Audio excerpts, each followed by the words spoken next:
following broadcast is a presentation of the Magnitude Sports Media Network.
Cameras are ready. The headset is on. It's game time.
Now you're live. Back to black, and back to black. All right, good afternoon, football fans. We had an introduction, but I think it went wrong. So I think we're live now. But good afternoon, North Dakota football fans, and welcome to Kindred, North Dakota, where for the third straight week we are playing playoff football. It is semifinal Saturday. We are. Looks like 18 minutes away from kicking off semifinal Saturday here in Kindred, North Dakota, Jerlow Field, on this, the longest weekend of the year. Nick, do you know what that means?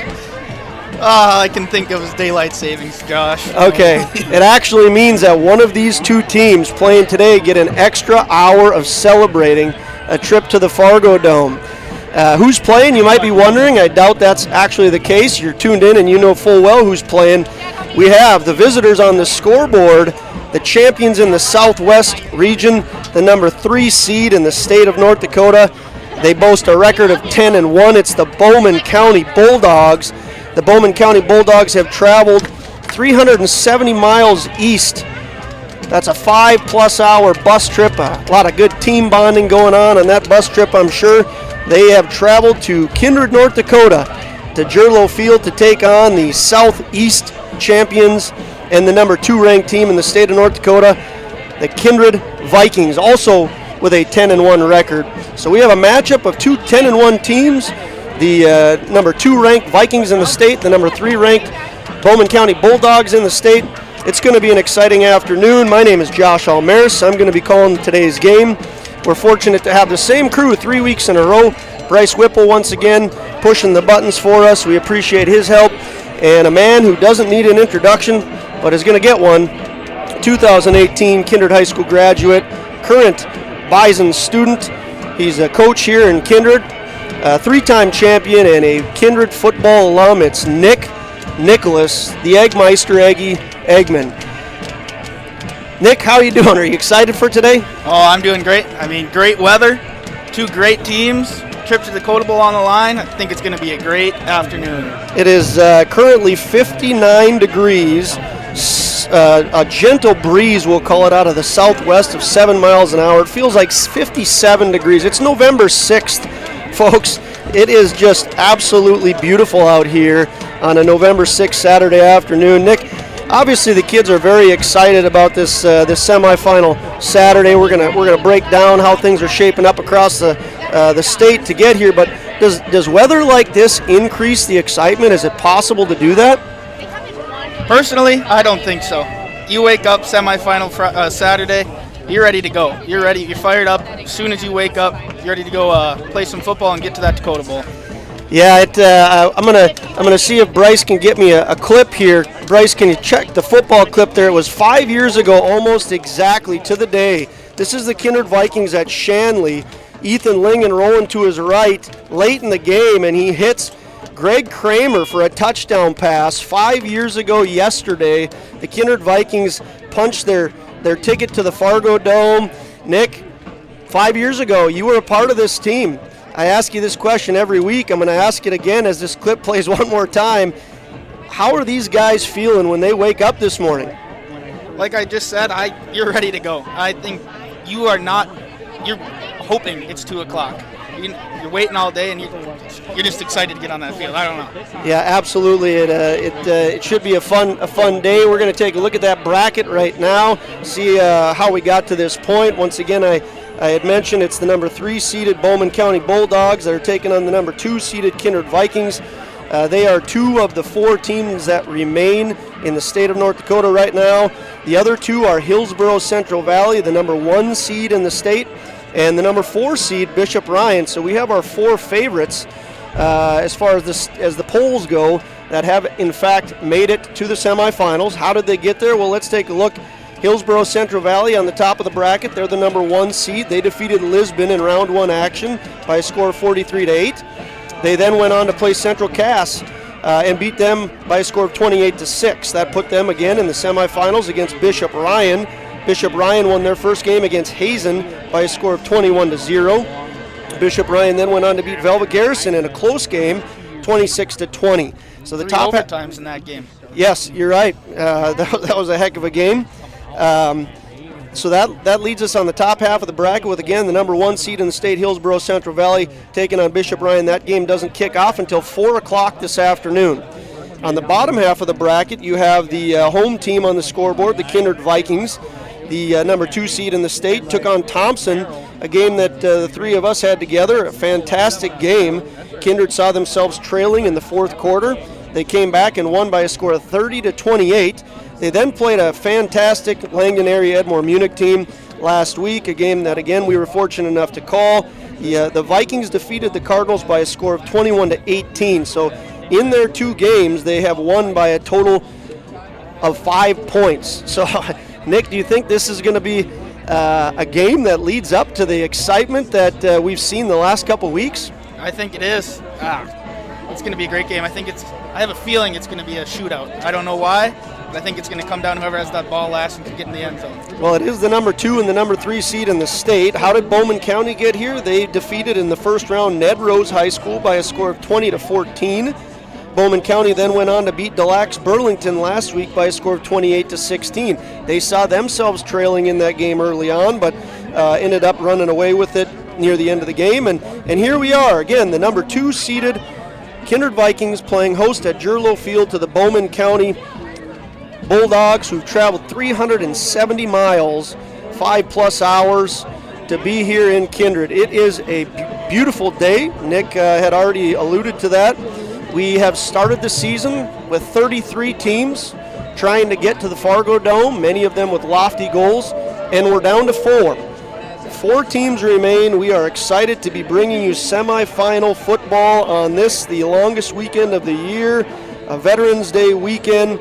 We're going to be back. We're going to take a short break, and we're going to break down some of the individual things for this game shortly.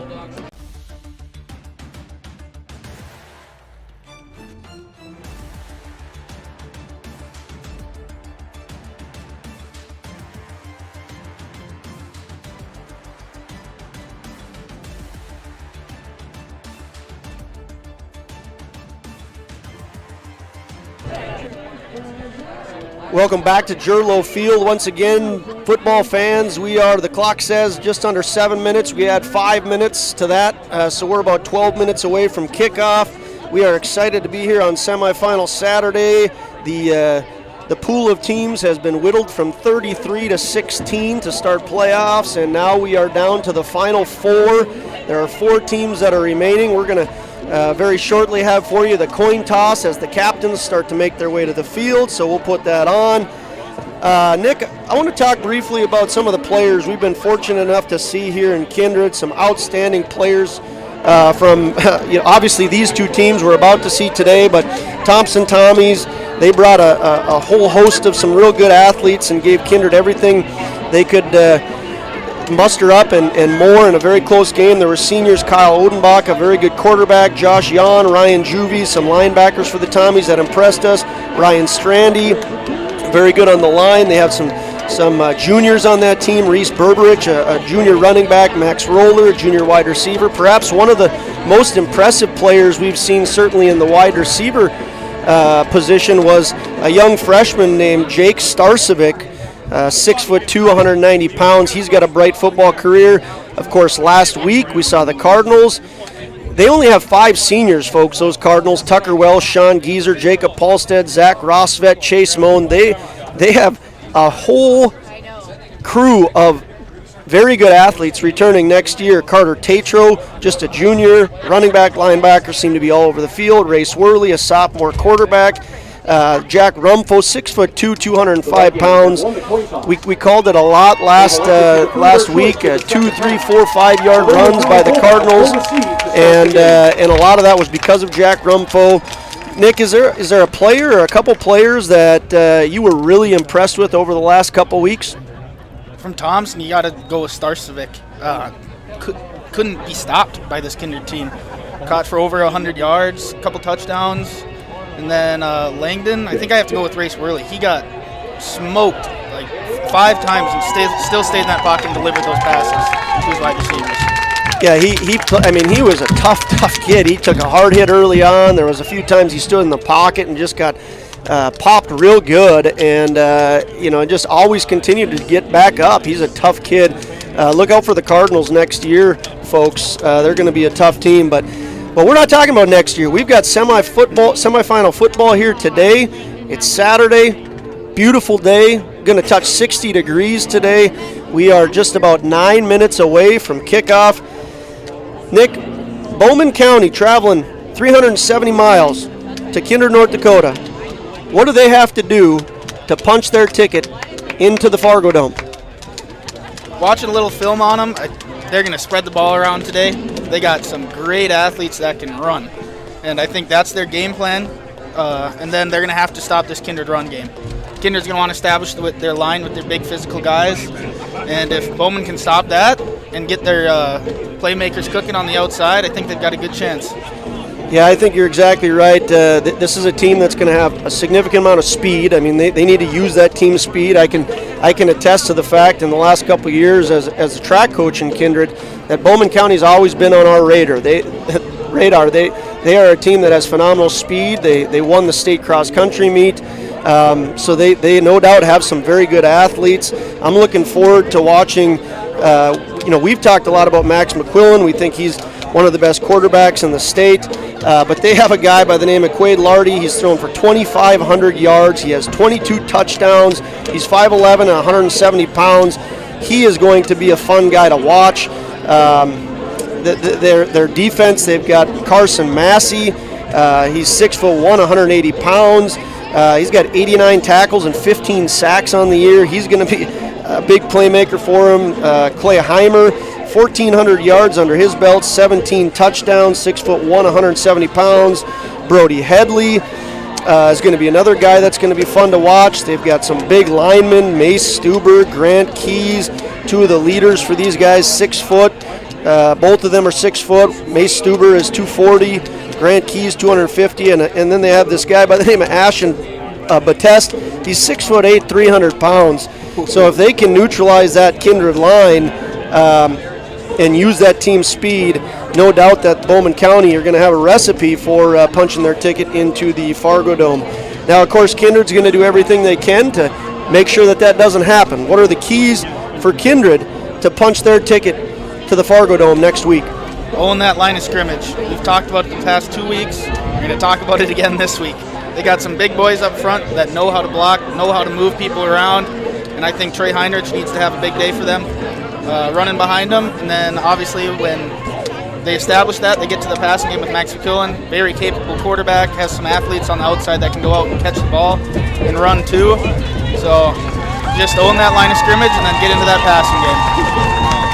Well, the energy in Kindred right now is fantastic. You can see the Bulldogs making their way to the field. You can see the Vikings pregame preparation.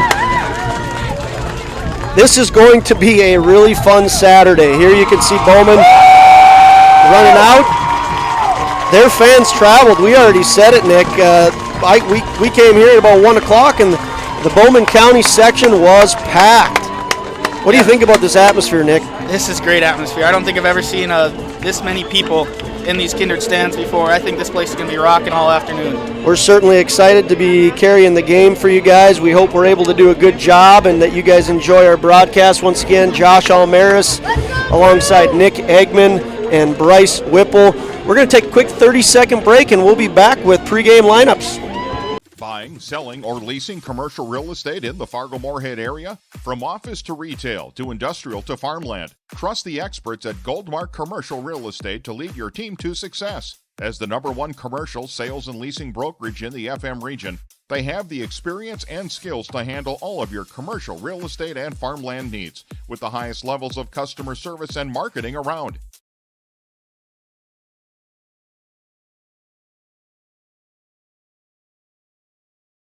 Good afternoon, ladies and gentlemen. Good afternoon once again from Kindred, North Dakota.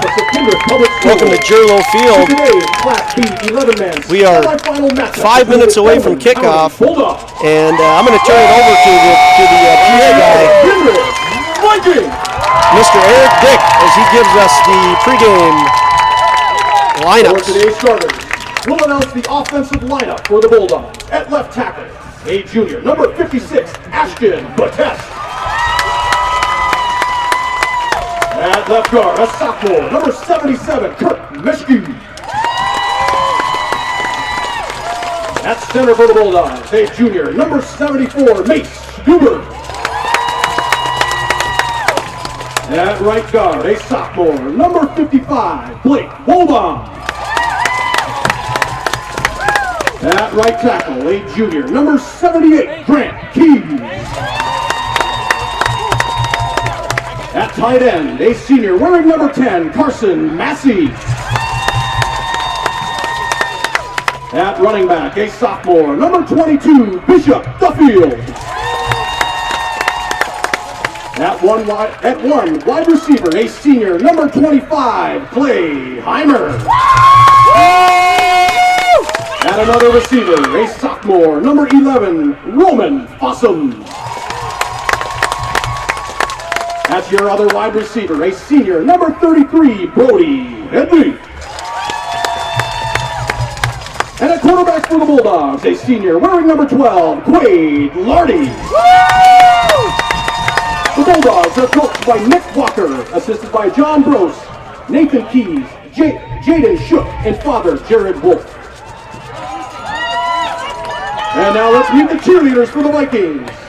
Senior Madison Getty, senior Brooklyn Mount, senior Mary Gehrig, and freshman Ellie Schmitz. The Viking cheer squad is coached by Mandy Martinez. And now, taking the stage for the final time on Jerlow Field, let's meet the senior players for the Vikings. Number 16, Bram Galazzo. Number 13, Connor Rowland. Number 81, Jack J.O. Olsen. Number 66, Colin Lundy. Number 33, Chase Miller. Number 41, Jacob Hyatt. Number 11, Carter Schmitz. Number 12, Caleb Blabundi. Number 3, Lucas Blabundi. Number 26, Ty Raisler. Number 17, Jordan Sunram. And number 5, Max McQuillan. The Vikings are coached by Matt Crane. He's assisted by Eric Bergad, Brad Ambrosius, Nate Safe, Ryan Sunram, and Joe Harder. We're going to keep it here, folks. We've got national anthem sung by 2 students from Kindred High School.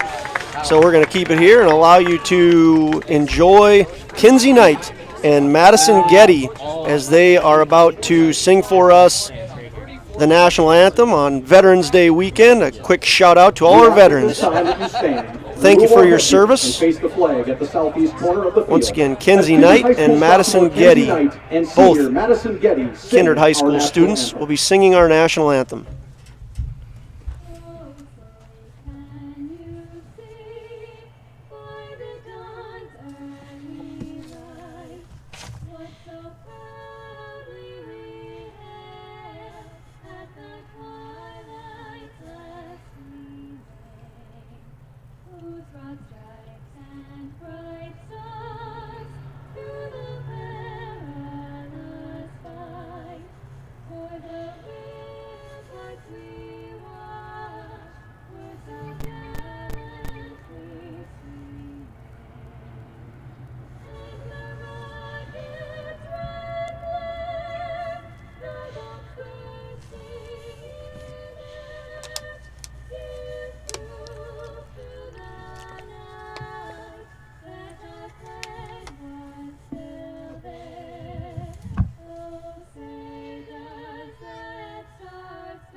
Great job there by sophomore Kinsey Knight and Madison Getty, a senior.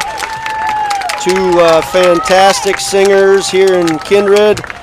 They did a nice job with the national anthem, and we appreciate them coming out on semifinal Saturday to kick off the first of 2 semifinal games. It's 57 degrees. Well, Josh, Kindred won the coin toss. They deferred to the second half, and it looks like they'll be kicking south to Bowman County. Class B, 11-man title matchup on the line. Let's play some football. Let's play some football. PA guy Eric Dick gives us the temperature, 57 beautiful degrees. Hard to believe it's November 6th. Trip to the Fargo Dome on the line. This is going to be a fun game, Nick. I am ready. Let the fans know one more time what happened on the coin toss there, Nick. Kindred won it. They deferred to the second half, and they'll be kicking south. So Jorgen Swenson is on to kick for the Kindred Vikings. He's kicking to the south. Wind will not play a factor today. Just a light breeze out of the southwest. The grandstand here is on the west, so that'll block it. Kickoff is received. And on the run back, the Bowman Bulldogs will start with the ball Tackled by number 66, Colin Lundy. at about the 24-yard line. So the first shot we're going to get at Bowman County, or the first look we're going to get at Bowman County as they come out here. They have Quaid Lardy, senior quarterback, 2,500 passing yards under his belt, 22 touchdowns. He's put up some impressive numbers. We're going to have probably a false start. False start to begin things. The atmosphere here in Kindred is electric. The crowd has filled the grandstand. There's not much room in the stands for anybody to sit. There's people standing along the end zones. It is a packed crowd and exciting atmosphere. Quaid Lardy sends Clay Heimer in motion. Clay Heimer gets the handoff, and he is met at the line of scrimmage and taken down. Looks like it's going to be a loss of 1 on the play. Ty Razor got in there, got the initial contact, and the host Vikings came and finished it up. Ty Razor having a very good year. He's a senior linebacker for the Kindred Vikings. Be 2nd and 15 for the Bulldogs. 2nd and 15 as Quaid Lardy looks over to his coach. He's got twins to the left and twins to the right. Quaid Lardy claps his hands, gets the ball, looks down the middle, looks to his left, looks to his right, looks like he's going to run it. He throws in the direction of Carson Massey. That was good secondary coverage all around the field by Kindred. Lardy didn't really have anywhere to go with that ball. Yeah, overthrew the receiver, but maybe for the good. He was good in coverage there. 3rd down to 15. 11 minutes and 7 seconds remain in the first quarter. We're very early on semifinal Saturday. 3rd and 15 for the Bulldogs. Oh, we got another false start here, Nick. Yep.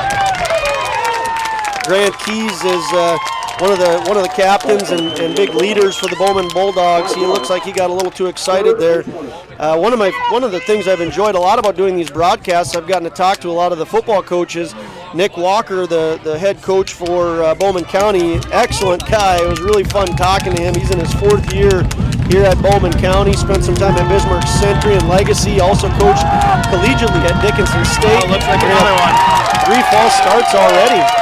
This is not how Bowman wanted to start the game. Nope. It's going to be 3rd and 25 for the Bulldogs. So Viking fans brought the juice early on here, and could be affecting the Bowman County Bulldogs. 3rd and 25 early on in the game here. The handoff. So the handoff gets some yards back, so now punting inside their own 10. Handoff went to Tegan Marmon and Charlie Beaver on the tackle. Charlie Beaver, the leader defensively for the Vikings. He leads the team with tackles.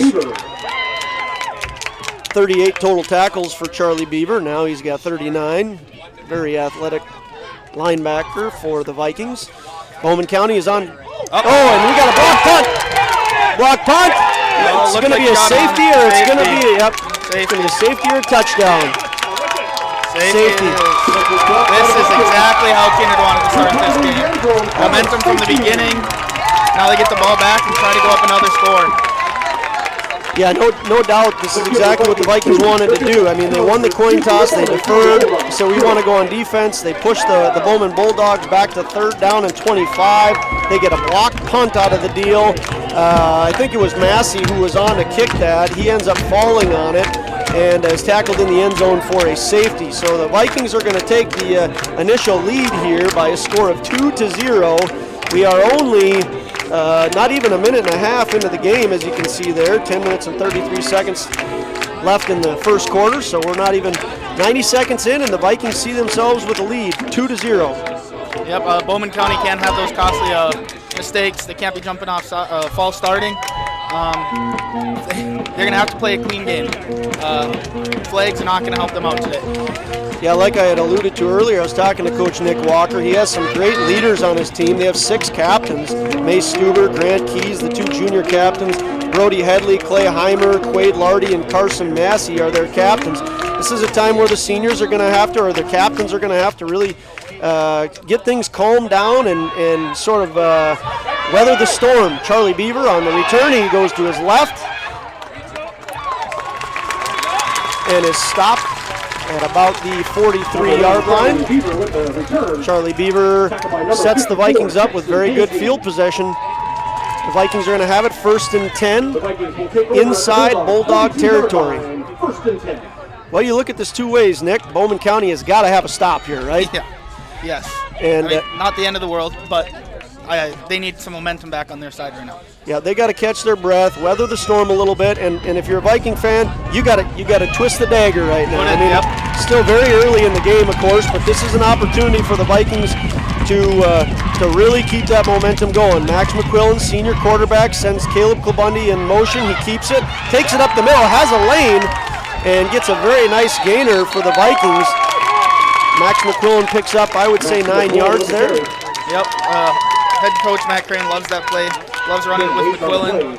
Takes a little break from Heinrich, their horse, and he gets chunk plays like that most of the time. Yeah, well, one of the things that we talked about, both teams needing to establish the line. The Kindred Vikings are a very, very big crew. Mason Nipstead, 6'4", 255. Riley Sunram, 6'4", 245.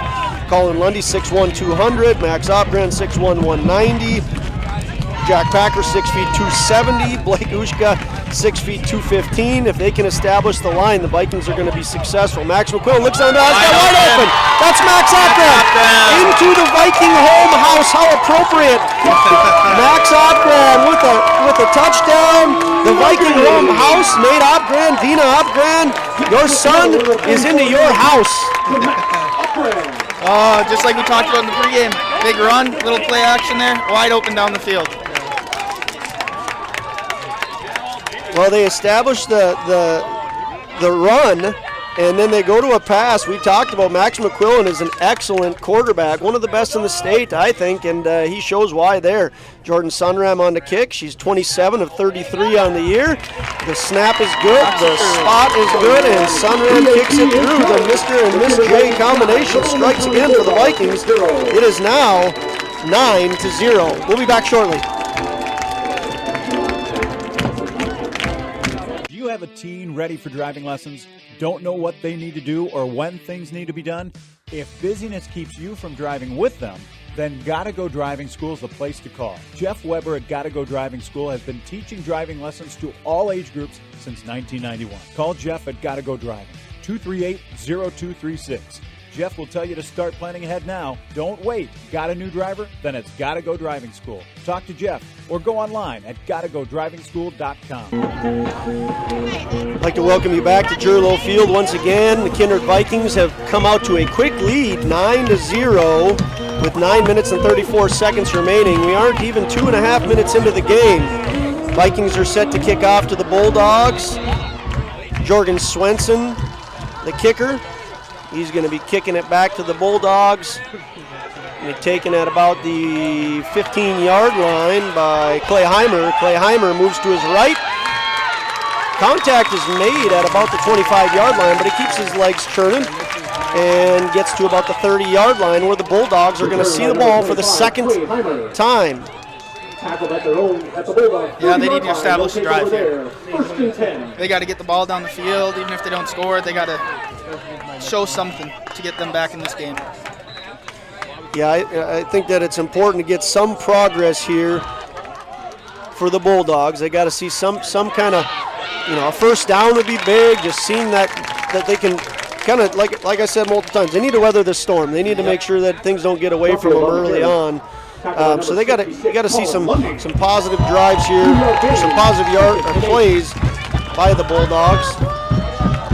Quade Lardy, senior quarterback, 5'11", 170 pounds, has trips to his left and 2 receivers to his right. Looks to his left, gets a quick pass over to Clay Heimer, and Clay Heimer is taken down immediately. They read that well. I think it was Jorgen Swenson that went in there right away, and then the host came right after. Defense of the Kindred Vikings has been strong all year. They're coming out strong. They have Riley Sunram and Colin Lundy on the ends. Looks like they have Blake Kushka at the nose. Jacob Hyatt, one of the linebackers, moves up to the line. Quade Lardy looks over to his sideline, gets a play from Coach Nick Walker. He has trips to his left. He sends number 25, Clay Heimer, to his right. Looks to his left, calls for the ball. Looks to his left, looks down the middle. He's evading pressure. The ball is out. Fumble. Quade Lardy somehow got the ball back. Now he's taken down by Chase Miller. Chase Miller, senior, one of the 12 seniors for the Kindred Vikings. Looked like Colin Lundy got in there first. Okay. Stripped the ball and then ended up, and then I don't know how he got that ball back standing up still. It's going to be 4th and 21 for the Bulldogs. They're going to give their second attempt at punting. Carson Massey, the punter. Things are not going well for the Bulldogs right now. Massey gets the snap and a nice kick. Caleb Klabundy calls for the fair catch. And the Vikings will start with the ball on their 45-yard line. 7 minutes and 40 seconds left in the first quarter. We'll take a quick 30-second break and be back with you shortly. For your remodeling and service needs on residential or commercial water heaters, sewers, drain cleaning, floor heating, and more, contact DJ's Plumbing and Heating in Castleton. The team at DJ's Plumbing and Heating has over 43 years of experience and is an officially licensed master plumber. DJ's Plumbing and Heating. Give them a call today at 701. Welcome back to Kindred. Once again, my name is Josh Almaris. I'm alongside Nick Eggman and Bryce Whipple. Max McQuillan calls for the ball, hands off to Trey Heinrich. First touch by Trey Heinrich, picks up about 2 or 3 yards. So the keys for both teams, of course, we had talked about, is neutralizing that line. Both teams want to establish the line. Both teams have a tremendous amount of team speed. So if you can establish that line and then loosen things up for your passing game, things are going to go well. So far, the Vikings have been able to do that.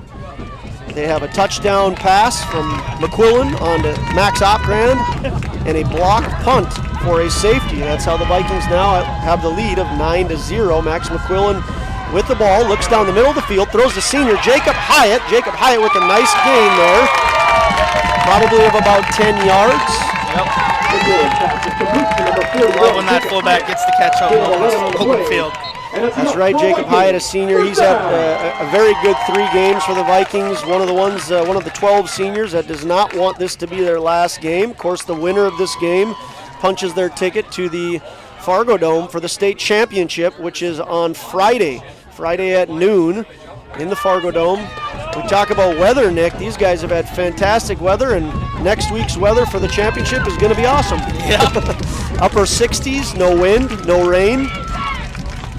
Max McQuillan fakes the hand off to Beaver and moves to his left. Another really nice gain by the Vikings. Looks like they had him in the backfield a little bit, but he broke that tackle and made a good gain out of it. 5 on the play. 2nd down and 5 for the Vikings. Starting lineup for the Vikings at receivers were Caleb and Lucas Klabundy. Caleb Klabundy at a receiver, and the other one was Charlie Beaver. On the line, Jack Packer, Colin Lundy, Mason Nipstead, Blake Hushka, and Riley Sunram. Max Opgrand is the tight end. He already has a touchdown. Jacob Hyatt, the fullback, and the tailback, Trey Heinrich. They are led by senior quarterback Max McQuillan, who's having an outstanding year. Max McQuillan hands off to Trey Heinrich, and that line is doing an awesome job for the Vikings, Nick. Another first down, another 7-yard gain. Gain of 7 on the play, and enough for another Vikings. Kindred Moving Company's doing good. Starting lineup for the Bowman County Bulldogs. On the line is Grant Keys and Mace Stuber. Their linebackers are Carson Massey, Riggs Rotenberger, Jackson Hansey, Gavin Lamborn, and Roman Fossum. Their Their defensive backs are Tegan Marmon, Clay Heimer, Sam Andrews, and Bowden Duffield.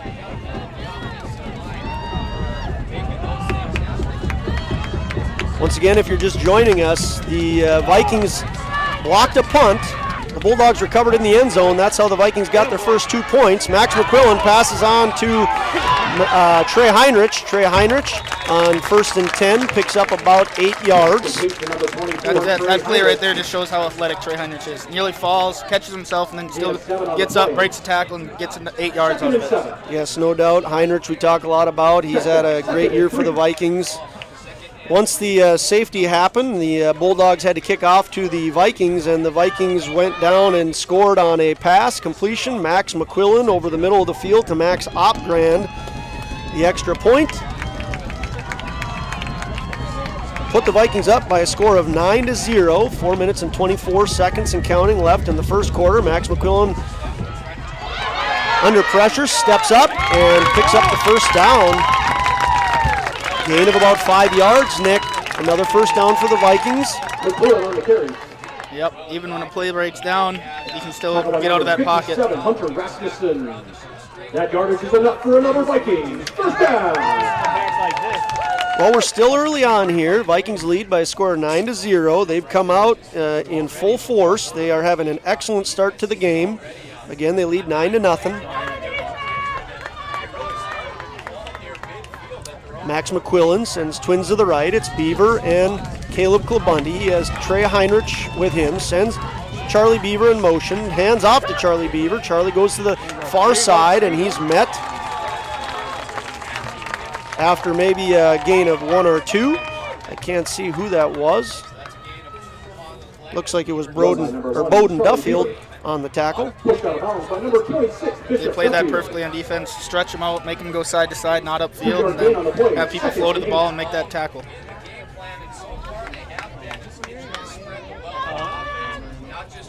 Kindred Vikings have the ball, 2nd and 8. 3 minutes and 43 seconds left in the first quarter. Max McQuillan has his team set. Lone receiver to the right is Lucas Klabundy. He sends Charlie Beaver in motion. He fakes the handoff, takes it right down the gut, and moves the ball to about the 5-yard line. The line for Kindred is looking strong early on. They're moving people around up front. Max McQuillan's getting 7 yards a pop every time he's ran the ball.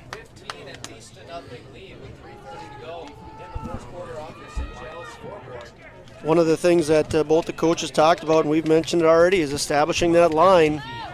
Kindred Vikings are looking strong early on here as they take the ball. 3 minutes and 15 seconds remaining in the first quarter. Max McQuillan has Caleb Klabundy to his left, Charlie Beaver to his right, Trey Heinrich in the backfield, and he hands off to Trey Heinrich, who stopped immediately. It's going to be a loss of maybe 1 or 2 yards.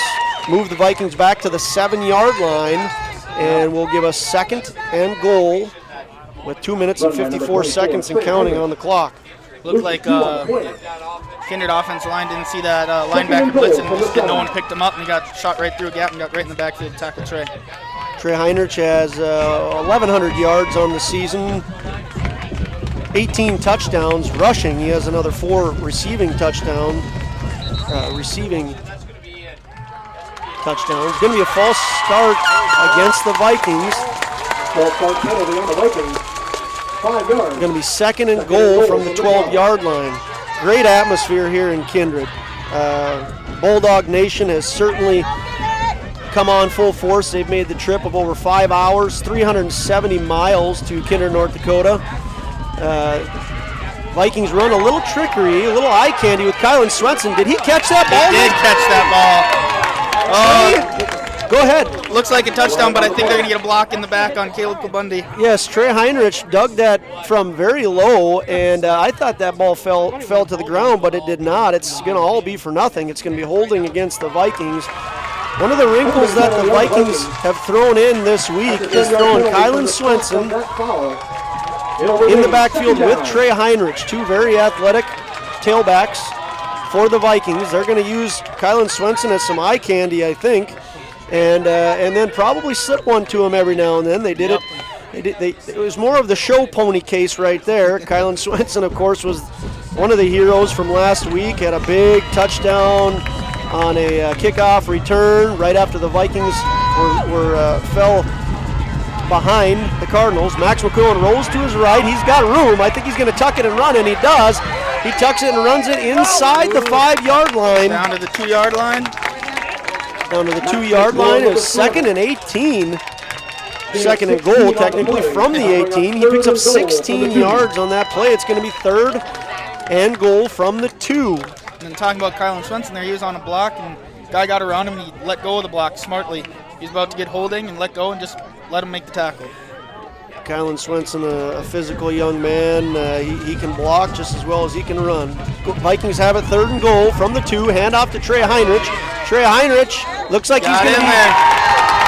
He is in there.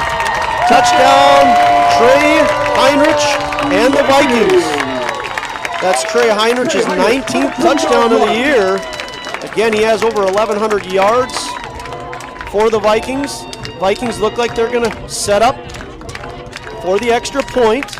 Jeremiah Doctor, snapper, Jordan Swenson, the holder, and Jordan Sunram, a young lady that the Vikings have been very, very excited to add to their team this year. On to kick. Good snap, good hold, and kick is good.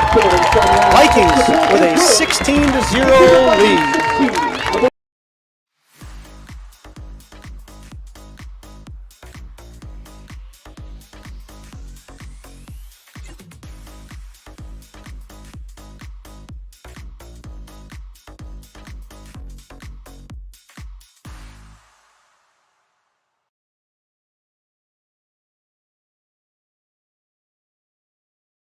For your remodeling and service needs on residential or commercial water heaters, sewers, drain cleaning, floor heating, and more, contact DJ's Plumbing and Heating in Castleton. The team at DJ's Plumbing and Heating has over 43 years of experience and is an officially licensed master plumber. DJ's Plumbing and Heating. Give them a call today at 701-347-52. Well, welcome back to Kindred once again. Semifinal Saturday, 4 teams remain. 2 of them are playing right now. It's the number 2 seed in the state, Kindred Vikings, taking on the number 3 seed in the state, Bowman County. At 4 o'clock this afternoon, Hillsborough Central Valley will play host to the 4 seed, Bishop Ryan. Kickoff is bouncing around quite a bit on the near side of the sideline, and it will not be a flag as it rolls out of bounds because it was tipped off of the Bowman County fingers. There's 1 minute and 32 seconds left in the game. Excuse me, the first quarter. I don't think the game's gone that quick. Nope, it certainly has not. There's 1 minute and 32 seconds left in the first quarter. The Vikings lead by a score of 16-0. They have a rushing touchdown by Trey Heinrich, a receiving touchdown by Max Optran, and a safety off of a blocked punt. Quade Lardy makes a pass down the field. Ooh. Looked like it could have been. I think he timed it perfectly, though. I think that's a good no call by the refs there. It was a deep pass. Quade Lardy down the middle of the field. Intended receiver is Clay Heimer, and certainly a close call. It was a non-call, of course. No penalty on the play. The Bulldogs have it 2nd and 10 with 1 minute and 25 seconds remaining in the first quarter. Handoff goes to, I think that was Bowden Duffield. Bowden Duffield picks up a couple yards on the play. 1 minute, 13 seconds left in the first quarter and counting.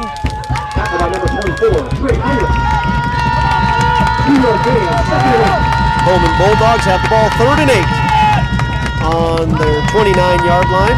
Fantastic atmosphere here in Kindred. The grandstand is packed. Quade Lardy gets a snap, looks to his left. He has trips to his left, but it's big Mason Nipstead. Mason Nipstead, the big nose tackle. 6'4", 255 pounds, just a junior. He gets in and sacks Quade Lardy. It'll be a loss, and that'll put Bowman County at 4th and 15 with the ball on their 23-yard line.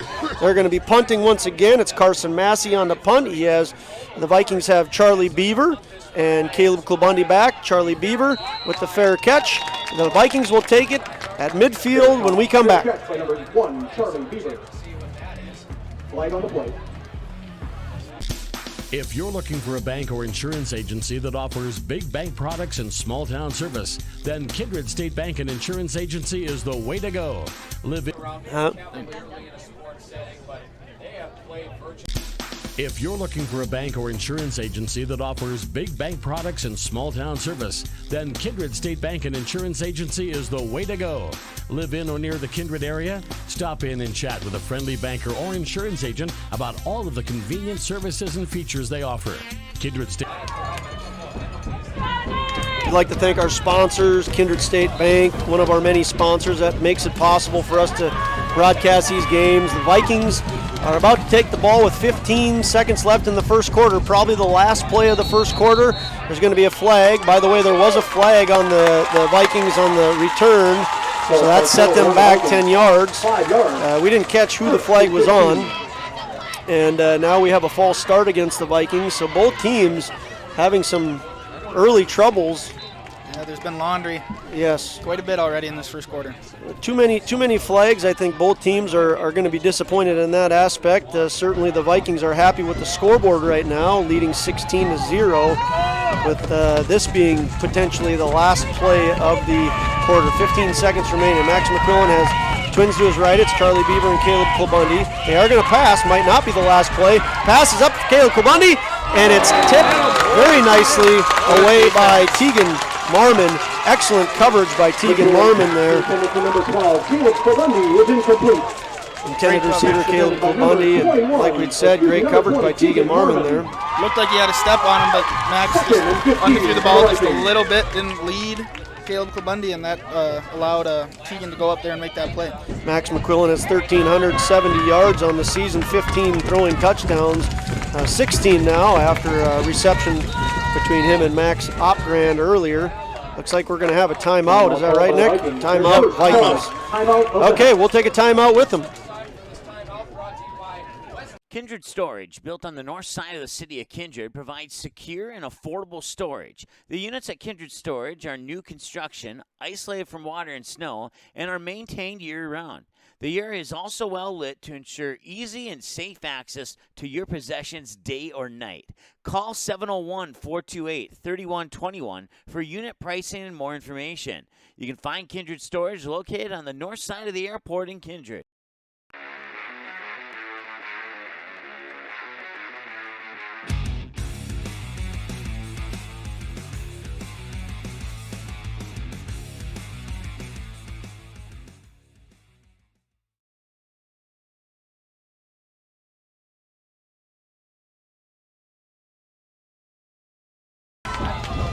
All right, we are back with you here, semifinal Saturday. Excellent atmosphere here in Kindred as the Kindred Vikings, the number 2 seed in the state, are taking on the Bowman County Bulldogs, the number 3 seed in the state.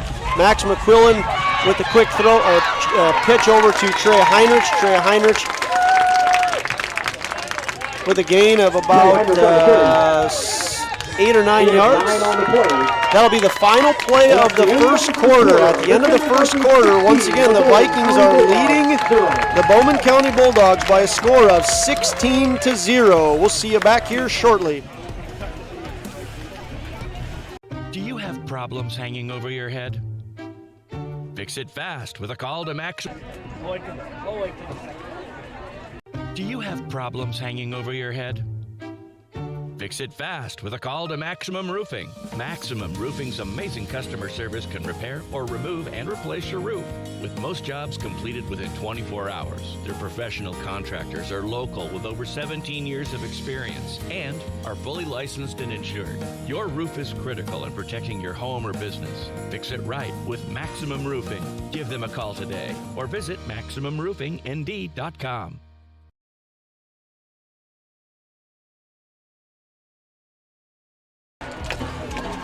Welcome back to Kindred, North Dakota, where the paparazzi has found us, Nick. Kathy Fryer, one of the many Viking faithful, has taken our picture to prove that we are in fact doing this game. Tom Fryer, what do you think of when you think of Tom Fryer, Grandpa Fryer? Great guy. He's probably excited. He's a big Braves fan. Yep, Braves that's right. just won that World Series. Many things come to my mind when I think of Tom Fryer, excellent guy, but his Braves just won the World Series. We know he's excited about that. Trey Heinrich on the carry. It's going to be 4th and 1 for the Vikings. First play of the second quarter underway now. Trey Heinrich with the run. And the Vikings look like they are going to go for it here, Nick. Yep, I mean, why not? Up 16, middle field, 50-yard line, get 1 yard.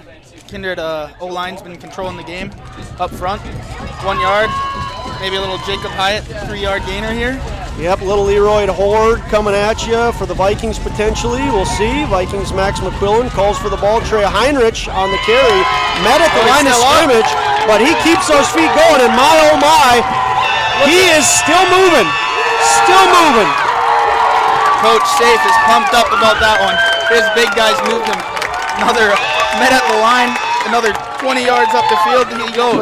There is Coach Safe down there, All-American at NDSU. This is his style of football, and he is pumped up for very good reason there, Coach Safe. Your linemen have come out and played fantastic. Trey Heinrich gets met at the line of scrimmage and just keeps moving. Jack Packer and Riley Sunram, the big two guys up there, pushed him down the field. Here we have it. Vikings, Max McQuillan calls for the ball. Continue to run the ball. It's that same idea, you know, if it's working, don't change anything up. That line for the Vikings, Mason Nipstead again, 6'4", 255. He's just a junior. Riley Sunram, 6'4", 245. He's just a sophomore. Colin Lundy, the leader, he's the senior, 6'1", 200. Max Opgran, a tight end. Chase Miller's in there from time to time as well. Jack Packer, 6', 270. He's just a junior. And Blake Hushka, also a junior, 6', 215. This line is no doubt one of the strengths of the Vikings. Jacob Hyatt shuffles to his right. Max McQuillan calls for the ball. Pitches over to Kylan Swenson. There's going to be a flag on the play.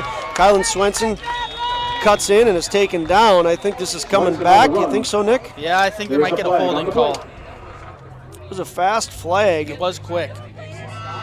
So I think I'm wrong there if it's holding. I don't know what it would be, though, because they let the play go. Couldn't be false start.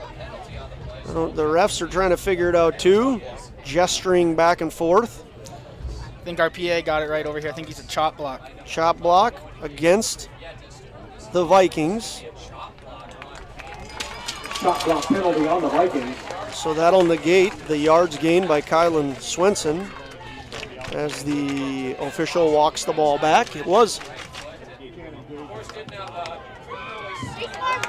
second down. It'll stay second down, and it says 20. I don't think it's, so second down and 17. Second down and 17 for the Vikings.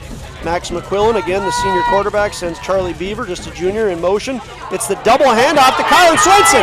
Kylan Swenson is loose, but we have flags all over the place. Again. Yep. Well, I don't know. I mean, Caleb Kamundi got his helmet ripped off, but I think he was holding. It certainly looked like that from up here. And you know, the helmet rule is an interesting one. If your helmet falls off, it's an automatic flag. But the question always is, how did your helmet get off? Yeah, I mean, it's not an automatic flag. It's if it falls off and he goes into the pile. Got it. So we'll see what happens. Again, we've talked about the number of penalties that have been flying, a lot of them. It's going to be a personal foul against the defense. Bowman County, face mask. So that's, to answer our question, more than likely why Klabundi's helmet came off. Right, Nick? Yep.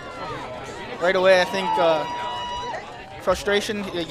Caleb had a good block on him. He's just trying to get off it and got a little too up top and took his helmet off. 9 minutes and 43 seconds left in the second quarter. The Vikings are threatening once again. First and goal inside the 5 on the 3-yard line of the Bulldogs. Max McQuillan has his team set. And he looks to his left, runs to his left, is met. Nearly took a guy with him into the end zone, but the guy made the tackle, and I couldn't see who it was there. Sam Andrews on the tackle and does a nice job of keeping Max out of the end zone, but Max does pick up 2 yards on the keeper to his left. Kindred Vikings have the ball, 2nd and 1, 2nd and goal on the 1-yard line. 9 minutes and 14 seconds and counting left in the second quarter. Vikings off to a fantastic start. If you're a Viking fan, you couldn't have asked for a better start to this game. Max McQuillan hands off to Trey Heinrich, and Trey Heinrich into the end zone, picks up his 2nd touchdown of the day, his 20th touchdown of the season. Trey Heinrich with a 1-yard run with 9 minutes and 2 seconds left in the second quarter.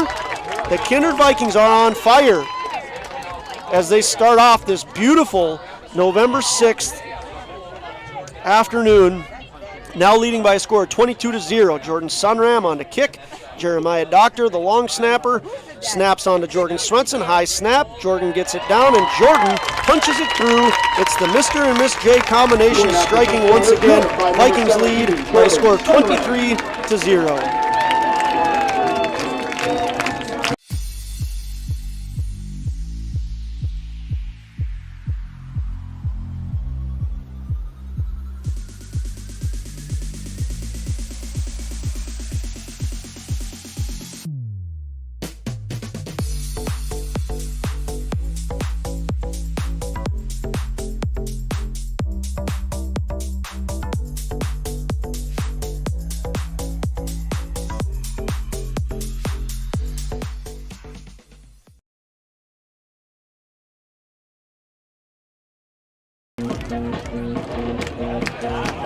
Welcome back to Jerlow Field here in Kindred, North Dakota, as we have one of the 2 semifinal matchups taking place here in Kindred.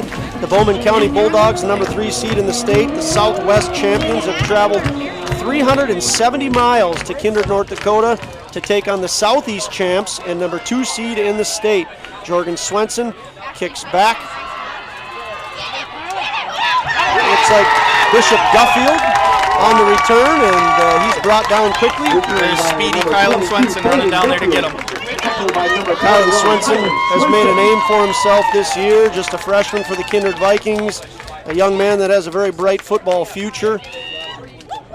Player of the game last week, Kylan Swenson was. He had a big touchdown. Hero of the game last week for Yep. Kindred. Vikings go down to the Cardinals in the fourth quarter, and Kylan Swenson takes the next kickoff and runs it back for a touchdown. That was the end of scoring for the game, and the Vikings are victorious, and one of the 4 remaining teams left in the state. Handoff goes to number 25, Clay Heimer. Clay Heimer, a captain of the Bulldog team. He has 1,400 yards on the season, 17 touchdowns. He is no doubt one of the young men that the Bulldogs need to see get going if they want to make a comeback down 23-0. Yeah, they need to drive down the field and get in the end zone here. Get some points up on the board.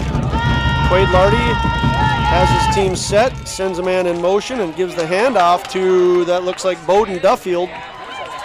Now Bowden Duffield is this the first down for the Bulldogs? Yep. First of the game. And their lineman was pushing him too. Both of these lines are getting physical out there.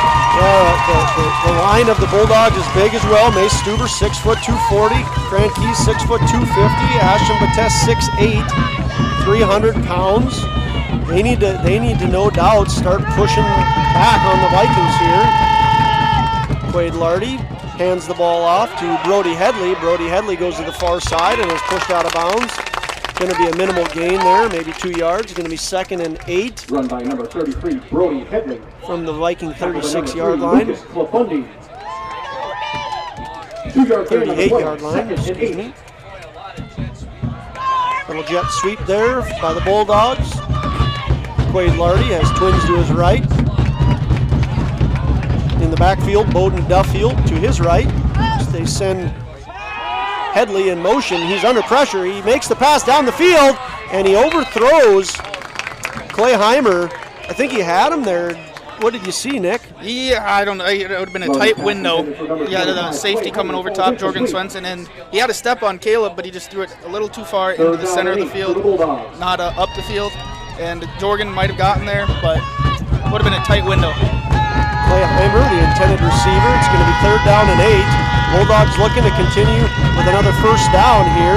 Quade Lardy, again the senior quarterback, calls for the ball, looks to his right. He has Bowden Duffield And Bowman Duffield is immediately taken down by Trey Heinrich, one of the many athletic defensive players for the Vikings. That was a great open field tackle, especially on Duffield. If he's out in open space, he can get going, but Trey Heinrich just that freaky good athlete out in space and made that tackle. Trey Heinrich many times gets talked about because of his ability to run the ball, but he is no doubt a very good linebacker for the Vikings. Carson Macy on the kick for the Bulldogs as they have it 4th and 10. Caleb Klabundy back to receive. Macy with the pink gloves puts the ball into the air. Caleb Klabundy is going to have a return opportunity here. He's got Lucas Klabundy who picks up a block to his right. He steps in, gets to midfield, and is taken down hard as he crosses midfield by Clay Heimer. That was a great hit. Looked like he had that opportunity to run because Bowman County went tight. They didn't want another blocked punt, and so that gives the opportunity to Kindred punt returner Caleb Klabundy to get some yards.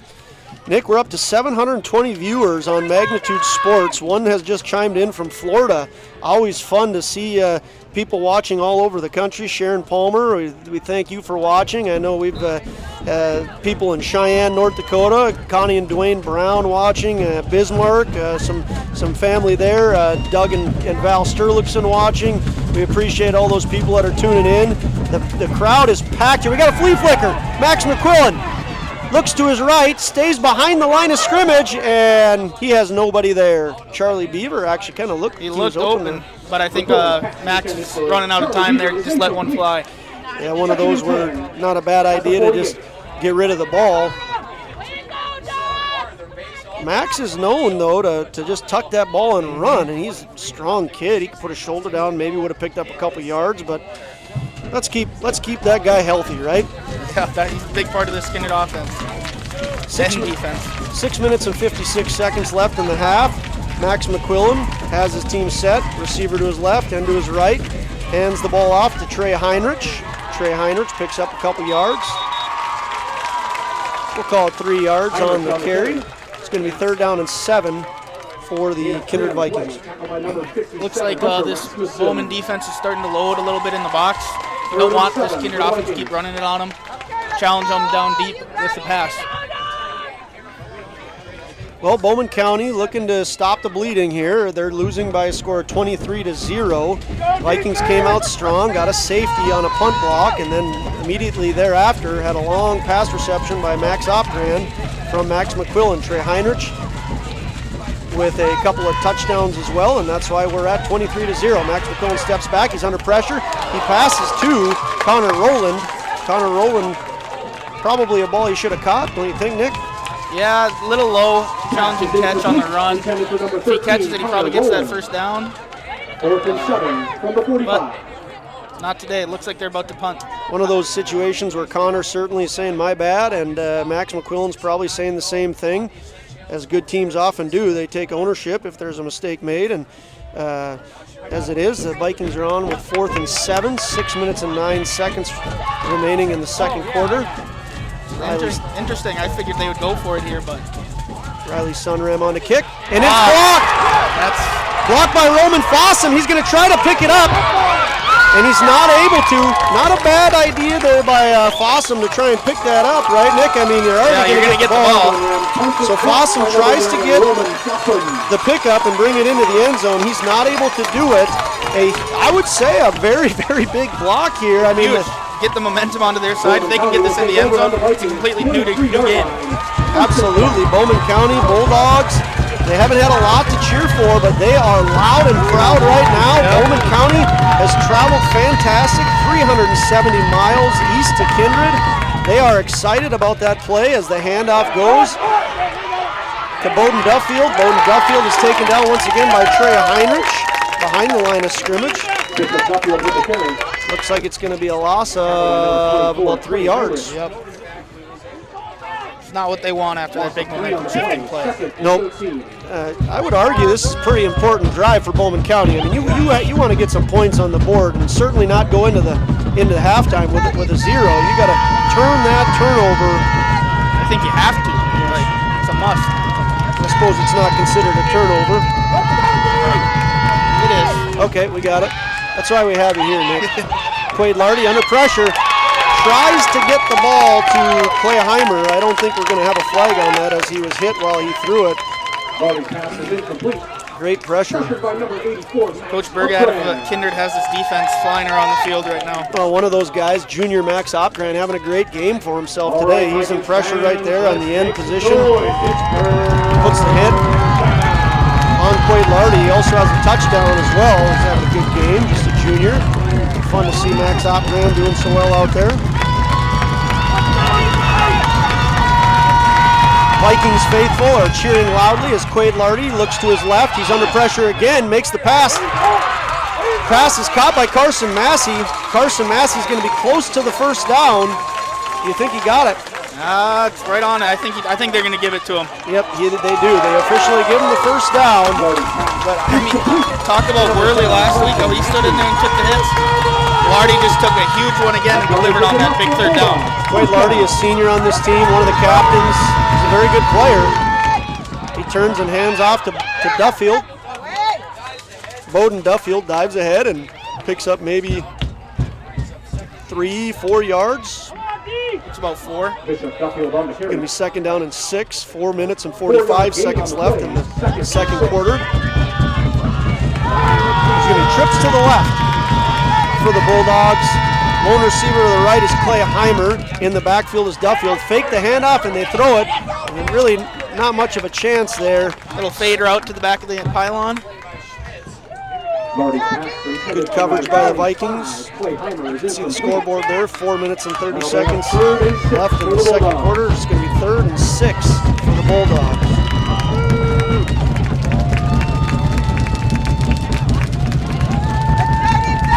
The grandstands at Jerlow Field are packed. Quade Lardy calls for the ball, looks to his left, makes the pass. It is caught, and it is. He's in there. Touchdown, Bowman. Touchdown. Bowman County Bulldogs, Clayheimer, his 18th touchdown of the year. The Bulldogs into the end zone. They have a big turn of events on that drive, Nick, and something that they needed to have happen. They get on the board, 23-6. They block a punt and really put together a nice drive to get them into the end zone. They're going to kick or attempt to kick the extra point here. Kirkland Meschke has his kick blocked by Trey Heinrich. We're going to take a quick break here. Vikings lead 23-6. How you overcome challenges as a farmer is what defines you. At Mustang Seeds, it's what defines us. This year brought heavy drought, late season storms, and hail. Now is the time to savor the harvest weather and reap the rewards of the blood, sweat, and tears we've put into our fields. With strong products, proven results, and an untamed spirit, we don't allow any room for failure. Contact Clay Erdman at 701-630-2113 or visit mustangseeds.com today. I'd like to thank Clay Erdman and Mustang Seeds for their sponsorship. Clay Erdman is growing food that these big boys in Kindred are eating right up. Again, we talk about the size that this line for the Vikings have. Jack Packer, 6'2", 270. Colin Lundy, 6'1", 200. Sunram, 6'4", 245. Mason Nipstead, 6'4", 255. But on that drive, the Bowman County Bulldogs take charge. They have some big boys as well. Mace Stuber, 6', 240. Grant Keys, 6', 250. Ashton Bates, 6'8", 300 pounds. We are set for kickoff here. Bowman County kicking off to the Vikings. Charlie Beaver picks the ball up off the ground. Ends up running the ball to about the 38-yard line.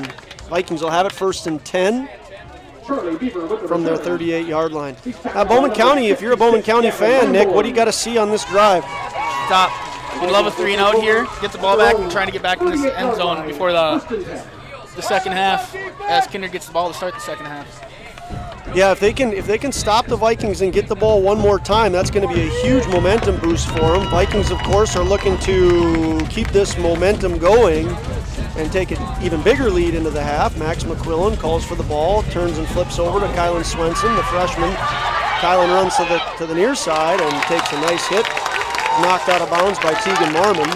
Tegan Marmon having a good game for the Bulldogs. They did a nice job in coverage earlier, and makes a nice tackle there. Gain of 9 on the play. But not before Kylan Swenson picks up 9 yards. It's going to be 2nd and 1 with 3 minutes and 55 seconds and counting left in the second quarter.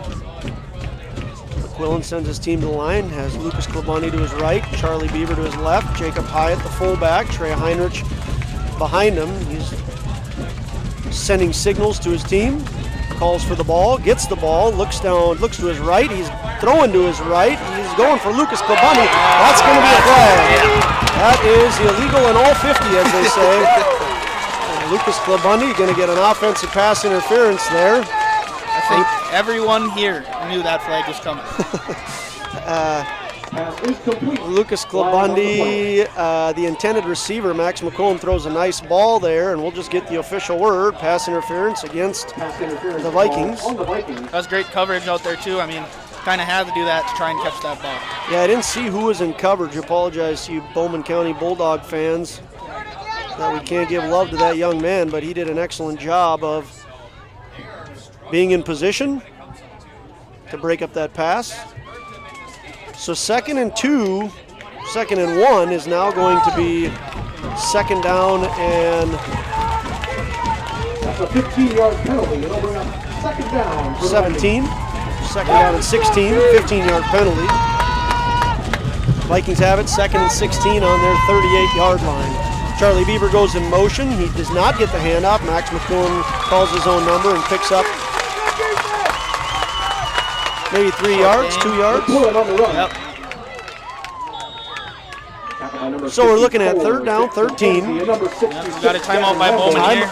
Trying to get that ball back and get in the end zone before half. We're going to take a 30-second break here, and we'll be back. 3rd down, 13. Vikings with the ball, up 23-6. NAI North Central, a full-service commercial real estate company headquartered in Fargo, North Dakota. The team, led by owner and broker Randy Kramer, provides over 140 years of combined real estate experience. They are a member of the Fargo-Moorhead, North Dakota, and National Association of Realtors, assuring you that quality of service is maintained at the highest level. Integrity, consistency, and service are the earmarks of a successful firm, and NAI North Central embodies and exemplifies each one. I'd like to welcome you back to Kindred and thank Randy Kramer for his sponsorship. Check out this video. 5 years ago yesterday, the Kindred Vikings defeat Shanley, their last trip to the Fargo Dome. The guy in the booth with me, Nick Eggman, was a part of that team. Thank you, Randy, for your sponsorship and the memories of your son catching that touchdown pass, Greg Kramer catching that ball, sending the Vikings to the Fargo Dome all the way back in 2016, November 5th, 2016. Nick, you still remember that game? Oh yeah, I remember being on the bottom of that dog pile at the end, not breathing for a little bit. The winner of this game gets to do the same thing you got to do 5 years ago and go to the Fargo Dome and fight for a state championship. Max McQuillan here on 3rd and 13 is under pressure. He usually eludes stuff like that, but not this time. Carson Massey, one of the leaders on the defensive side of the ball for the Bulldogs. The Bulldogs do exactly what they wanted to do here. Carson Massey has 15 sacks on the year, Nick. That's his 16th sack. Obviously a tremendous athlete. Shows why he's the captain of this team and the leader on defense. Timeout called by the Bulldogs. Another timeout by the Bulldogs. Now they got 3 minutes and 5 seconds to get back in the end zone before half. Well, we won't take a break here, but Bryce, see if we can punch up that picture that we've got of Nick Eggman from the. Look at that picture, Nick. That's a beautiful picture. Exciting stuff 5 years ago. Nick Eggman wearing the double nickels back in November 5th of 2016. Kurt, who do you think I got that picture from, Nick? I had assumed my mother. Well, we don't know if Kathy's watching, but if she is, thanks for that picture. Bryce, you can bring her back here live. Good picture of Nick 5 years ago. Well, once again, winner of this game punches their ticket to the state championship at the Fargo Dome. The Bulldogs get exactly what they need as they stop the Vikings. 4th and 20, Sunram on to kick. The last time he did, it was a block. We've had 2 blocked punts. He's on to kick, and it's That's a off. great beauty. Very good kick. And it's going to be touched down by Jeremiah Doctor. at the 41-yard So line. punt is down by number 34, Jeremiah Doctor. Well, Jeremiah Doctor, one of the dual athletes here for Kindred's football team, also on the cross-country team. The Vikings cross-country team had a good state tournament. They took third place as a team. But Bowman County, and by the way, a special shout out to Coach Roberts. Coach Roberts was Coach of the Year for the Vikings. But Bowman County, the Class B state cross-country champions, they have some phenomenal athletes, a couple of dual athletes as well. Jackson Hansey, one of those two guys that is on the team, and Gavin Lamborn, both state champions for the Bowman County Bulldogs, their cross-country team, and an excellent crew of young men. I was at the state cross-country meet. It was a really beautiful day and a fun event. Bulldogs with the ball, 1st and 10. Handoff goes to Duffield. Bowden Duffield is met at the line of scrimmage. Run by Bishop Duffield. Tackle by number 75, No gain. Riley Sunram.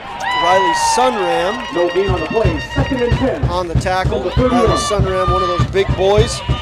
Eaton Mustang seed, courtesy of Clay Erdman. Thank Clay Erdman for your sponsorship. Twins to the right, twins to the left. As Quaid Lardy claps for the ball, quick pass, and a quick tackle. Oh, Lundy got there quick, sniffed that one out. Colin Lundy, one of my favorite things about watching him play is he is a hard-nosed young man who just makes plays and gets back on the line and does it again. It's like, hey, I do this all the time. I don't need to showboat or anything. I'm just gonna make my tackle and get ready and do it again. Yep. One of the senior leaders for the Vikings, Colin Lundy on the tackle. It's gonna be 3rd down and 11. 3rd down and 11 for Bowman County. Quaid Lardy has receivers to his right. He throws over and is hit immediately. Great catch. Oh my goodness. He got hit Bishop hard. Duffield. I hope that our cameraman didn't miss that catch. If he did, I apologize. I'm the cameraman, by the way. But an excellent catch by Bishop Duffield and was hit immediately. Was that by Max McQuillan? Yep. Excellent job of hanging on to that. We have 4 receivers to the left for Quaid Lardy. One of the things we said is they're going to spread it out, and they do right now. It's another quick throw over to Bishop Duffield, but there is a flag on the play. We'll see what that flag is. Any indication of what it's going to be, Nick? Not sure if they had enough guys on the line of scrimmage. Flag on the play. See what it is. It was 1st and 10 for the Bulldogs. Bulldogs have the ball with 1 minute and 20 seconds left in the half. It is an illegal shift. Illegal procedure. Going to be a 5-yard penalty. Is that right, Nick? Yep. It's a 5-yard penalty from the original spot. So it's going to be 1st down and 15. Yeah, thanks for showing that picture. I got my phone blowing up now. Yeah, it's a good picture, Nick. God. The memories. 1st down and 15 for the Bulldogs. Same formation, cleaned up a little bit. Quick pass over to the left. Lardy throws on to Brody Headley, one of the captains of this Bulldog team. Got out of bounds, that's good for the clock. Brody Headley just picks up a couple yards, so good because they get the stop in the clock, but not so good in just the fact that it was a minimal gain. 1 yard, 2nd and 14. Keep in mind, Vikings do get the ball coming into the 3rd quarter. Vikings deferred as they won the toss, went on defense, blocked a punt, and scored immediately. Bulldogs have the ball, 2nd and 14, 1 minute and 11 seconds remaining in the half. Quaid Lardy has trips to his right, lone receiver to his left. He steps back, looks down the field, directing traffic. He's under pressure. Chase Miller had some pressure on him, and Lardy decides to throw that ball away. Lardy pass intended for number 11, Roman Foster. Bulldogs now have it 3rd and 14 on the 45-yard line. On the Bulldog 45-yard line, looking across midfield here. Bulldogs are down 23-6. Lardy looks like he's going to set up with trips to the right. Duffield, Heimer, and Brody Headley to his right. He sends man in motion, and that's Roman Fossum. It's going to be a screen pass. And they're met at the original line of scrimmage. Give me 4th and 10. Nick, what do you expect out of the Bulldogs here? Punt. Crane just took a timeout to try and stop the clock, see if they can get down, drive the field, but they're not going to give Kindred back the ball at the 45, at the 50-yard line. Number 66, Colin Lundy. Coach Crane elects to take a timeout. We'll do the same. We'll be back in 30 seconds. Timeout called by the Vikings, their second.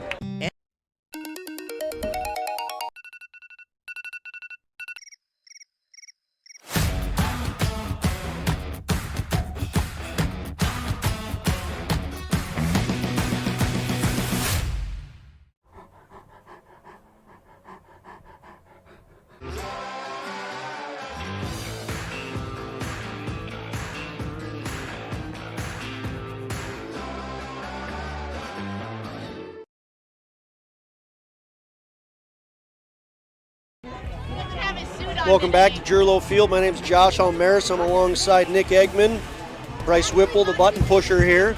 I'd like to thank Peterson Farm Seed for sponsoring us, another one of those farmer agronomy companies that is feeding the big boys on the field. Thank you, Peterson Seed, for all that you do to make this broadcast possible. We have 740 people watching us right now. The punt goes to Charlie Beaver. He's dangerous, Nick. Yep, he's got some open space. And he gets to the open space, goes to the far side, and a very nice return by Charles Beaver, the junior for the Vikings. Charlie Beaver with the return. It's just what Crane wanted to out of Kindred. Now they got 43 seconds. They can probably get in field goal range maybe for Jordan Sunram too. They got a timeout to work with. Charlie Beaver, 6 foot, 170 pounds. He can run. We talked about the fact that both of these teams have some fantastic athletes. Charlie Beaver, a state champion in track. Bowman County, of course, won the state cross-country meet. A lot of these guys are just great athletes. They can run. Charlie Beaver, no exception. You had mentioned Jordan Sunram can kick a field goal, so keep that in mind, Viking fans. They don't need to get in the end zone to get points. They will send Jordan Sunram if they get close. Throw goes over to Trey Heinrich. Trey Heinrich on the near side makes a man miss. Tries to jump over.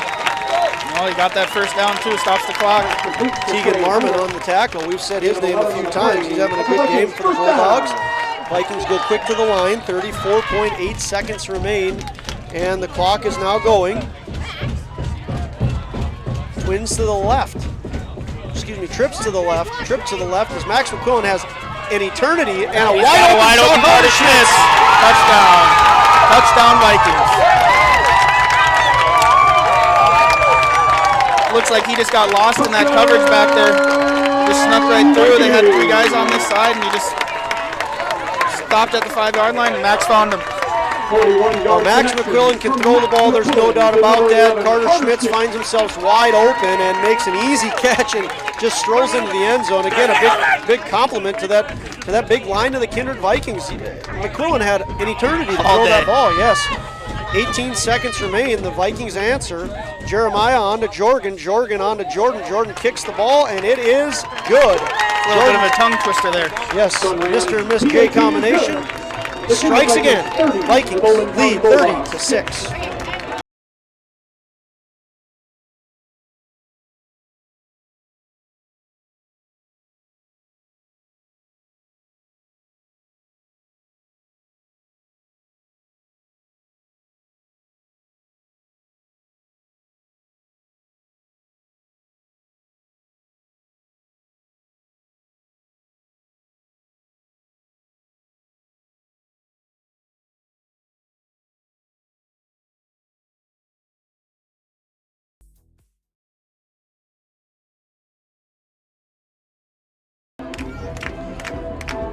Welcome fans once again to Kindred, North Dakota, Jerlow Field,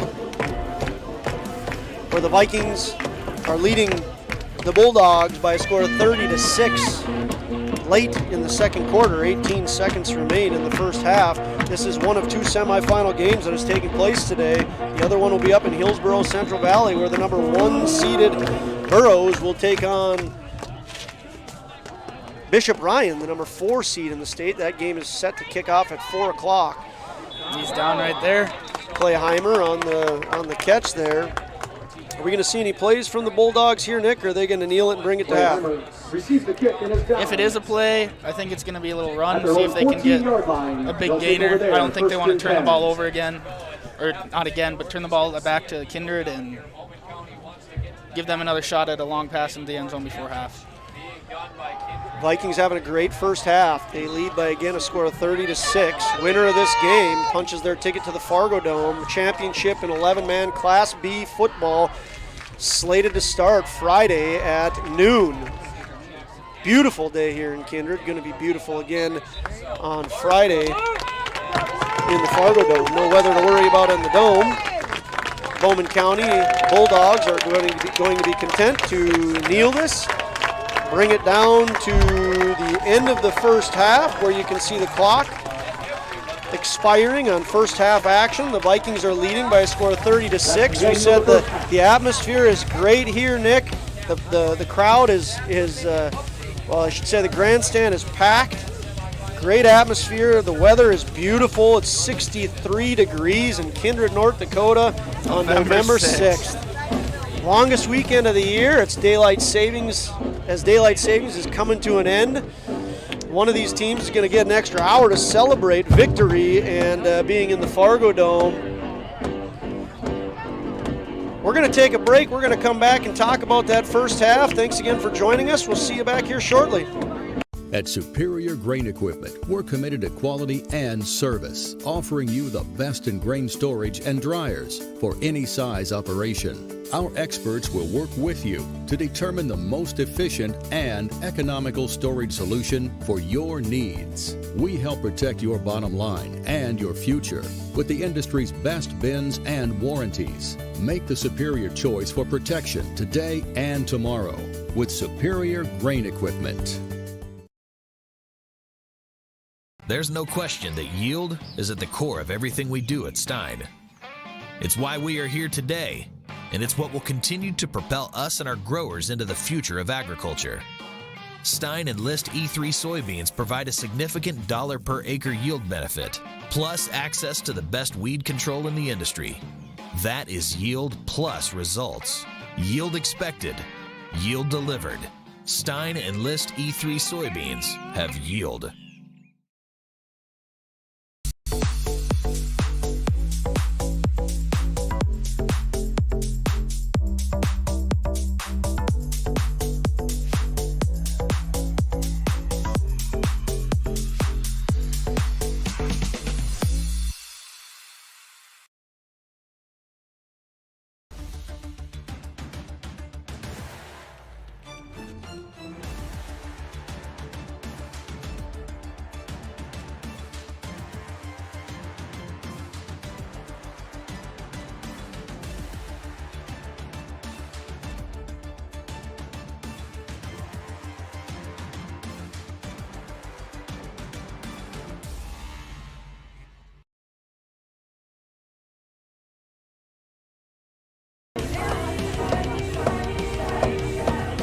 Well, folks, welcome back to Kindred, North Dakota. Once again, Jerlow Field, where we have just finished the first half of football action. The Vikings lead the Bulldogs by a score of 30-6. We might be having some technical difficulties. I'm not quite sure yet, so we're going to check that out. We're going to take a quick 30-second break and be back with you, making sure everything's working the way it should.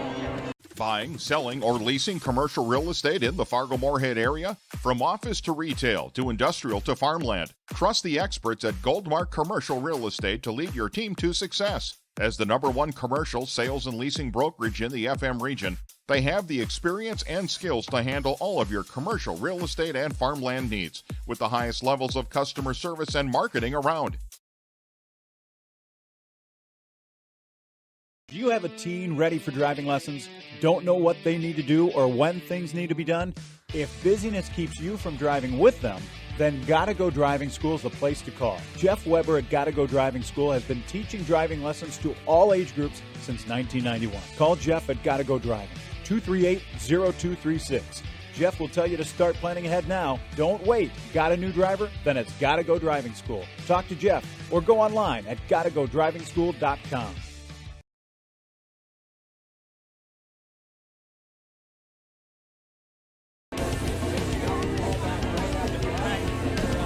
All right, fans, welcome back to Kindred, North Dakota, to Jerlow Field, where once again the Vikings are leading the Bulldogs by a score of 30-6. The atmosphere here has been great. Beautiful day in Kindred. I can't believe it's in the 60s on November 6th.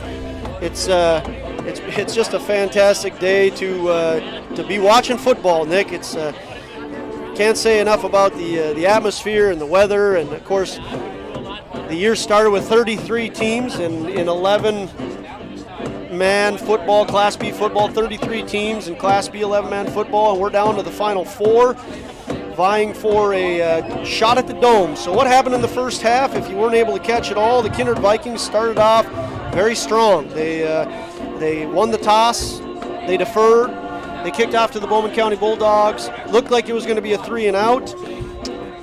But as the Bulldogs are punting the ball, the Vikings block it. And Carson Massey falls on it in the end zone, which is a safety. So the Vikings strike first and get 2 points quickly on the board, not even 90 seconds into the game.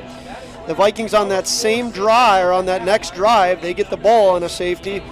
See a 35-yard pass connection. Max McQuillan on to Max Opgren into the Viking home house that his mom and dad built. 10 minutes and 4 seconds on the clock in the first quarter. It wasn't even 2 minutes into the game, and the Vikings see themselves up by a score of 9-0 as Jordan Sunram continues her great season kicking for the Vikings and getting the extra point through. With 1 minute and 33 seconds left in the first quarter, the Vikings have a couple of big plays finished off by Treya Heinrich, a 2-yard touchdown run. And that puts the Vikings up by a score of 15-0. Once again, Jordan Sunram on a kick, kicks the extra point, and it's 16-0.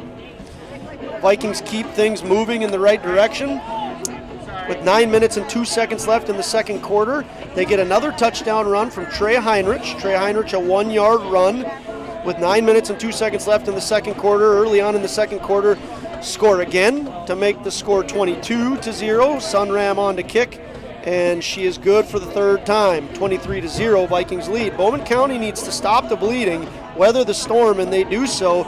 They get a blocked punt, and then they go down and see Lardy onto Heimer with 4 minutes and 24 seconds left and get themselves on the board by a score of 30-6. Point after is no good, so score remains 30-6. The Vikings then, with just 18 seconds left in the half, get a big pass connection. Max McQuillan with lots and lots of time in the pocket, stands patiently in the pocket, sees Carter Schmitz find himself open for an easy catch, and he jumps into the end zone, a 38-yard touchdown pass. Vikings go up by a score of 29-6, and once again Jordan Sunram for the fourth straight time kicks through the extra point, and the Vikings lead by a score of 30-6. Any major takeaways in that first half, Nick? Just how Kindred's been able to control basically every aspect of this game. Their defense is flying around. They're not letting the athletes get out in open field for Bowman. And like we talked about every game so far, their line is just dominating. They just have to keep doing the same thing, and I think they'll come out with the win. But Bowman's got some things to figure out at half. So speaking of things they have to figure out, you can see that the Bowman County Bulldogs must have went back to their bus or back to the corner way over there, and that's where they're meeting. Try to zoom in there. What kind of things is Coach Nick Walker saying to his team right now, Nick? A very seasoned coach. He has spent, it's his fourth year in Bowman County, but he spent time in Bismarck, at Bismarck Century, Bismarck Legacy, was a college coach for Dickinson State. What's Nick Walker saying to his boys over there under the trees? I mean, limit the penalties. They've been hindered by them nearly every drive, and then they got, I don't know, they have to establish something either outside or in the run game. They've got to get more physical up front. I think we talked about in the pregame how they need to spread the ball out. They've been doing that, but it hasn't really been working. The Kindred defense has been flying around. I think if maybe throw in a screen, try to confuse this defense, or more throws across the middle, they just need to get their athletes out in open field. Yeah, we'll see what Bowman County Bulldogs have in store for second half starting here in about 7 minutes. If you're wondering, once again, Bowman County made a trip of 370 miles. It's a haul to Kindred, North Dakota. That's a 5+ hour trip. They actually came down yesterday. They left at 7:30 in the morning yesterday, and they stayed in Fargo. They practiced at Fargo Shanley yesterday, so they didn't have any bus legs or anything like that. Bowman County fans have come out in full force. The Bowman County section is packed. Yeah. So no doubt everybody's excited about playoff football. Let's switch gears here now, Nick, and talk a little bit about, so what do the Kindred Vikings, what kind of things is Coach Crane and his staff telling their players as they're getting ready to warm up before second half kickoff? Keep doing the same thing. Keep running the ball, that offense line, keep being physical, offense and defense line. And then Bergat's probably talking to their defense, keep flying around. They're doing a great job limiting, like we just said, the athletes of Bowman. And they keep the same recipe, they're going to come out on top. Well, let me ask you this, Nick. One of the things, you were not in a much different position than the Bulldogs are right now. Yep. We talked about 5 years ago, the Kindred Vikings beat Shanley at Shanley, and we were watching a game that day that you guys were down pretty considerably. I think it was by 29-7. Do you remember the message you were getting from your coach at halftime? Said, if you don't believe we can come back and win, leave now. So you got to think that Bowman County is giving the same message. I mean, they know they can come back. This is not a deficit that they can't. They have tremendous athletes. Again, they have 6 great captains: Carson Massey, Quade Lardy, Clay Heimer, Brody Headley. Those are some senior leaders on their team. Mace Stuber and Grant Keys juniors.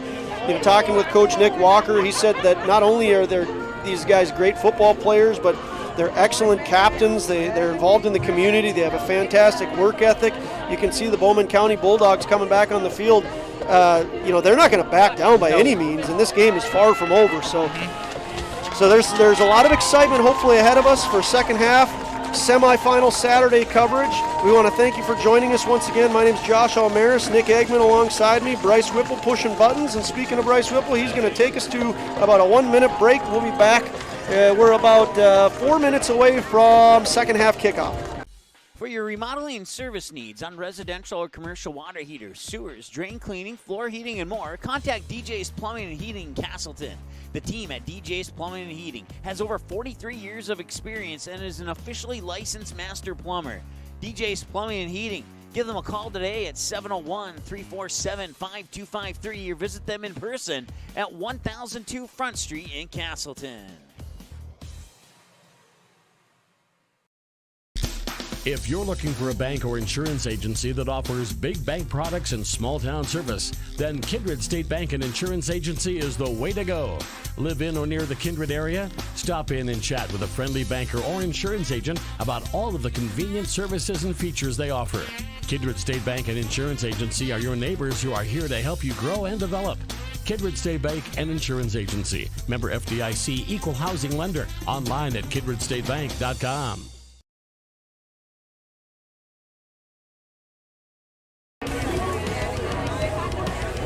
Welcome back, football fans, to Kindred, North Dakota, Jerlow Field, home of the semifinal Saturday action on November 6th, where it is 60-plus degrees out, just a light breeze here in Kindred, North Dakota. I want to take a moment to thank all of our sponsors for making this game possible. Bowman County Booster Club and the Viking Booster Club. We're appreciative of you guys allowing us to be on the air. Goldmark, Gotta Go Driving, Kindred Area Arts Partnership, DJ's Plumbing, Kindred State Bank, Kindred Storage, Maximum Roofing, MJ Nipstead, Mustang Seed, NAI North Central, Peterson Farm Seed, Runnings, Stein Seed, Superior Grain, and Viking Homes. Once again, we could not be here if it weren't for you guys. We've had close to 800 viewers as we've been watching this. Again, for you viewers or people who are unaware, you can also watch this game after it's been done being broadcast. You can go back and check out any of the Magnitude Sports games on YouTube, so just be aware of that option. But we're happy to be here broadcasting semifinal football action. We're excited to, in about a minute and a half, be kicking off second half action. We're going to take one more break, and then we'll be back with you for second half semifinal football action. Kindred Storage, built on the north side of the city of Kindred, provides secure and affordable storage. The units at Kindred Storage are new construction, isolated from water and snow, and are maintained year-round. The area is also well lit to ensure easy and safe access to your possessions day or night. Call 701-428-3121 for unit pricing and more information. You can find Kindred Storage located on the north side of the airport in Kindred.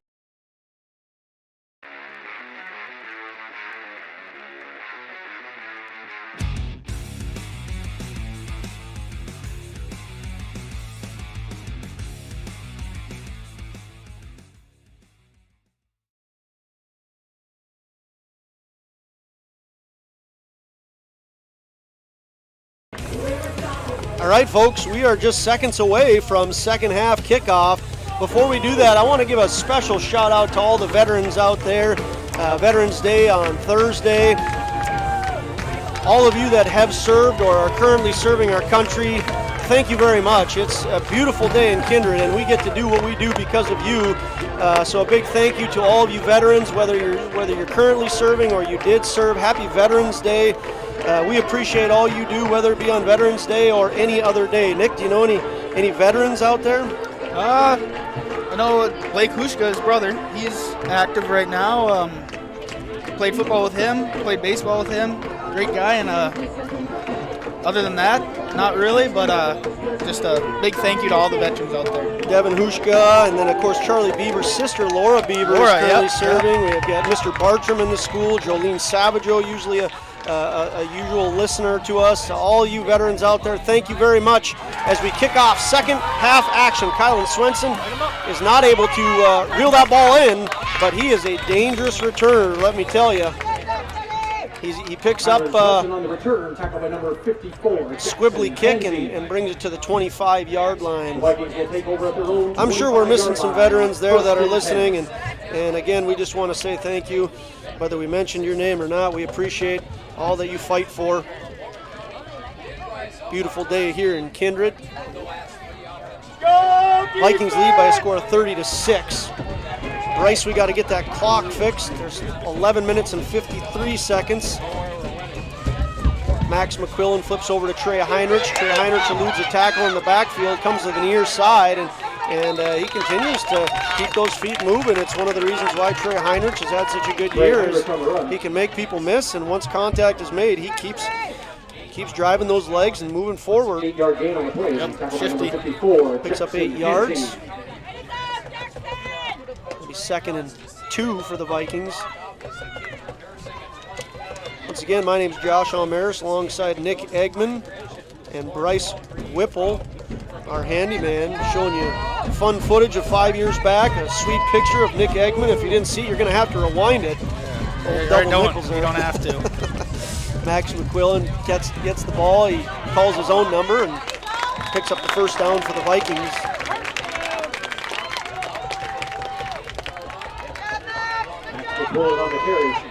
We have people watching from Santan Valley, Arizona. I saw someone from Pierre, South Dakota. Some folks down in Florida. It's always exciting to hear people watching from all over the country. I don't know, Santan Valley I'm sure has some beautiful weather, but this is my kind of weather, Nick. Yes. 60 degrees, fall air.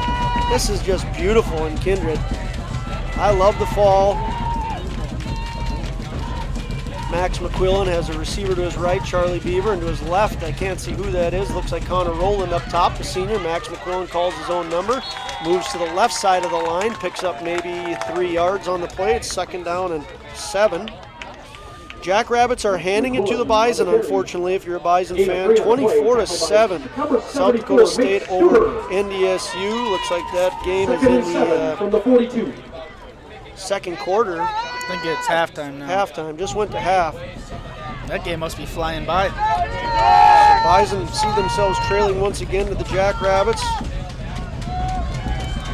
Both teams will more than likely make the playoffs, so hopefully they can turn things around. The Bison can in the second half of that game. Max McQuillan rolls to his right, looks downfield, He has Caleb Klabundi, and Caleb Klabundi not able to bring that pass in. I apologize. The camera once again misses out. Is knocked down by number 24, Rick. If only we could train Bryce Whipple to run this camera, we would be locked and loaded, Nick. I don't know. Maybe if you could track it better. I could just do a better job, I suppose. Yes, that is certainly the answer to that. Do a better job, which I got to do. I'll continue to work on that, fans. All right, here we go. 3rd down and 7. 9 minutes and 48 seconds left. Max McClellan rolls to his left. He looks to his left. He's got plenty of time, and he's running around like crazy. He's able to make a positive gain on it, but just probably a yard. Looks like he ran into his own lineman, Riley Sunderman. That's the one who knocked him over. So the Bulldogs get a big stop. They're going to get the ball back. Exactly what they needed coming out of halftime. They did not want to see this gap widen, as they are already down by a score of 30-6. Of course, they are very dangerous team, very explosive offense. Riley Sunram set to kick. The Bulldogs did block a punt earlier, and it looks like we're going to have Bishop Duffield on the return. He gets people out of there, and there's once again Jeremiah Doctor to give the final touch there.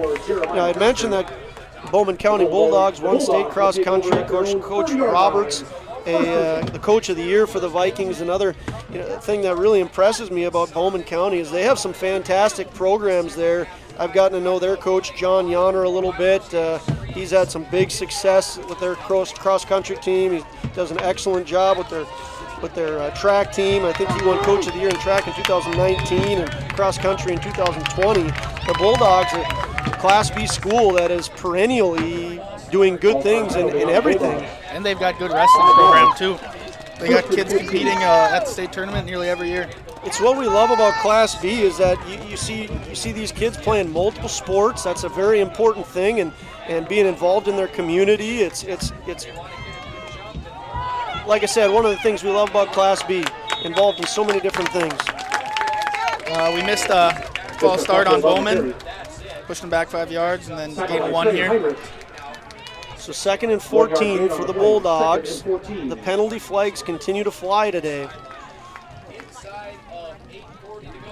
So we have 8 minutes and 40 seconds and counting left of the 3rd quarter.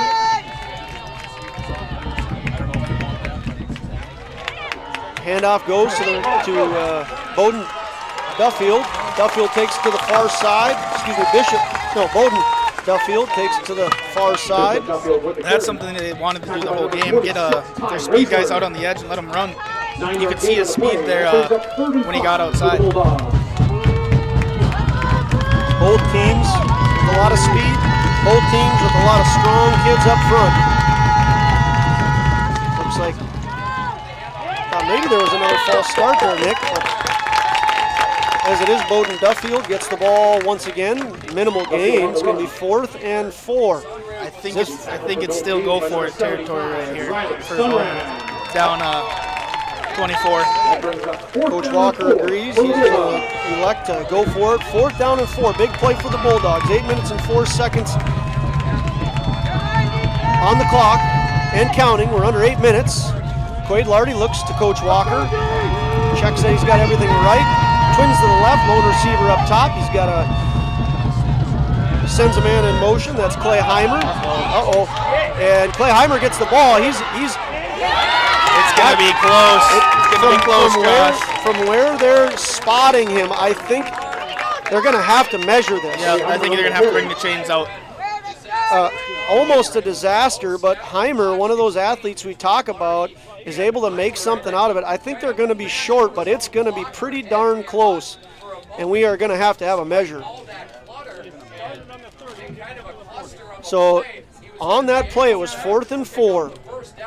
Clay Heimer looks like he's going to be stopped well shy of the 1st down, makes something out of nothing. Yep. Big measurement coming here. If they get it, the Bulldogs keep the ball. If the Bulldogs are short of the 1st down, yard to gain here, then Vikings turn them over on downs. We will see what happens. It is short. And it is short. About 6 inches. First down, Vikings. 7 minutes and 39 seconds remaining in the third quarter. Big stop defensively by the Vikings.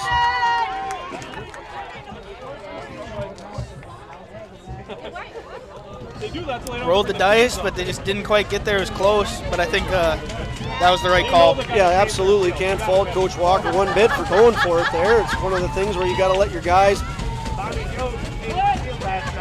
try for it. Vikings return. Trey Heinrich is loose. He is into the end zone for a touchdown, Vikings. Yep. Nice little screen. He had blockers out on that left side, and with his speed and his shiftiness, no one was going to get him. Max McQuillan passes on to Trey Heinrich. Trey Heinrich brings the ball into the end zone. Vikings are now ahead by a score of 36-6. Game clock is running. It should not be running. No, they're up by 30 now. Oh, yes, you are correct. So we have running time. Jordan Sunram on the kick. Good snap, good hold, and the kick is good. Jordan Sunram strikes again. Vikings lead by a score of 37-6. The Bowman County Bulldogs.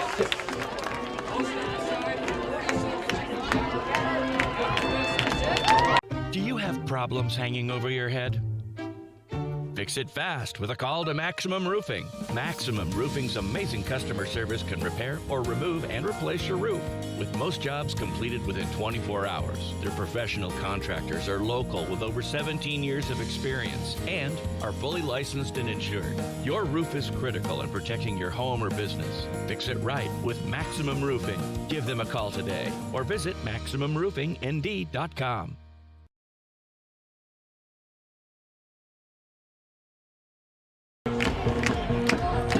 Welcome back to Kindred. My name's Josh Almaris. I'm alongside Nick Eggman and Bryce Whipple pushing the buttons here. We appreciate you joining us for semifinal 11-man Class B football action. 4 teams remaining going into today. It's Bowman County, the 3 seed in the state. Southwest champs see themselves trailing to the Southeast champs and the 2 seed in the state, Vikings. Kindred Vikings, that is. Kickoff goes to Carson Massey. Carson Massey's able to return the ball to about the 33-34 yard line. As I was saying, the other semifinal game, the other 2 teams left in the state are Hillsboro Central Valley and Bishop Ryan. They're kicking off at 4 o'clock, so they are about a half hour away from kickoff in Hillsboro. 33 teams started the year in 11-man Class B football, and we are down to the final 4. Quade Lardy, senior quarterback, turns and gives to Bowden Duffield. Bowden Duffield slips a tackle, makes a very nice gain there. It's going to be a first down for the Bulldogs. Kept the feet churning. Bishop Duffield on the carry. Gain of 11 on the that was play. Bowden Duffield, sophomore for Bowman County. 5'10", 155. Bowden Duffield gets the ball again. And now we see the Bulldogs starting to get some real good leverage on the Vikings. That's Bishop. It is Bishop. Duffield with a 10-yard carry. Tackled by number 41, Jacob Hyatt. That's enough for a Bulldog. That roster must be wrong, 26. Handoff goes to Duffield once again. Breaking Duffield tackles. switch gets out of it. And Duffield again on the carry. We have 2 different. Second and 4 for the Bulldogs. So we apologize. I have 2 different rosters. Yeah. One says Bowden and one says Bishop. Bowden, Duffield 26 and Bishop 22. We'll try to get that sorted out for you. Pass goes on to Brody Headley. Bulldogs are moving the ball nicely here. It's going to be 3rd down and about a long yard, we'll call it. 3rd down and 1. Bulldogs are in Viking territory.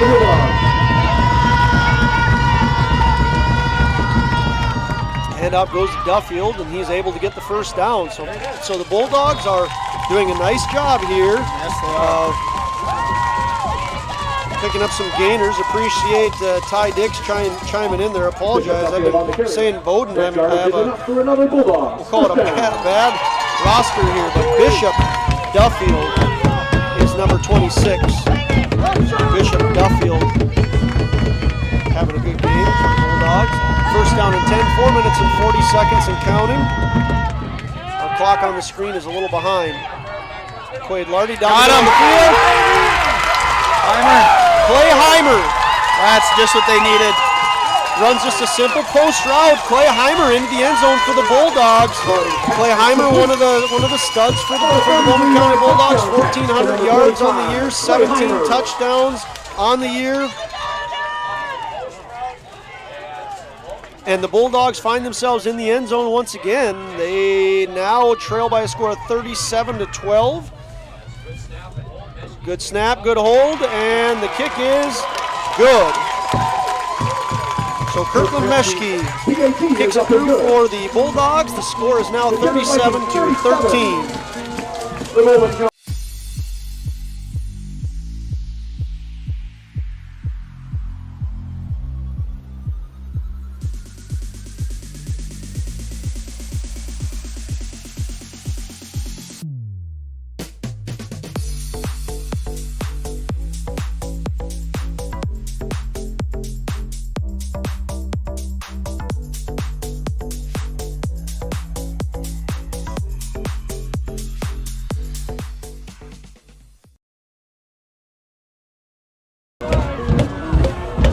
Welcome back, fans.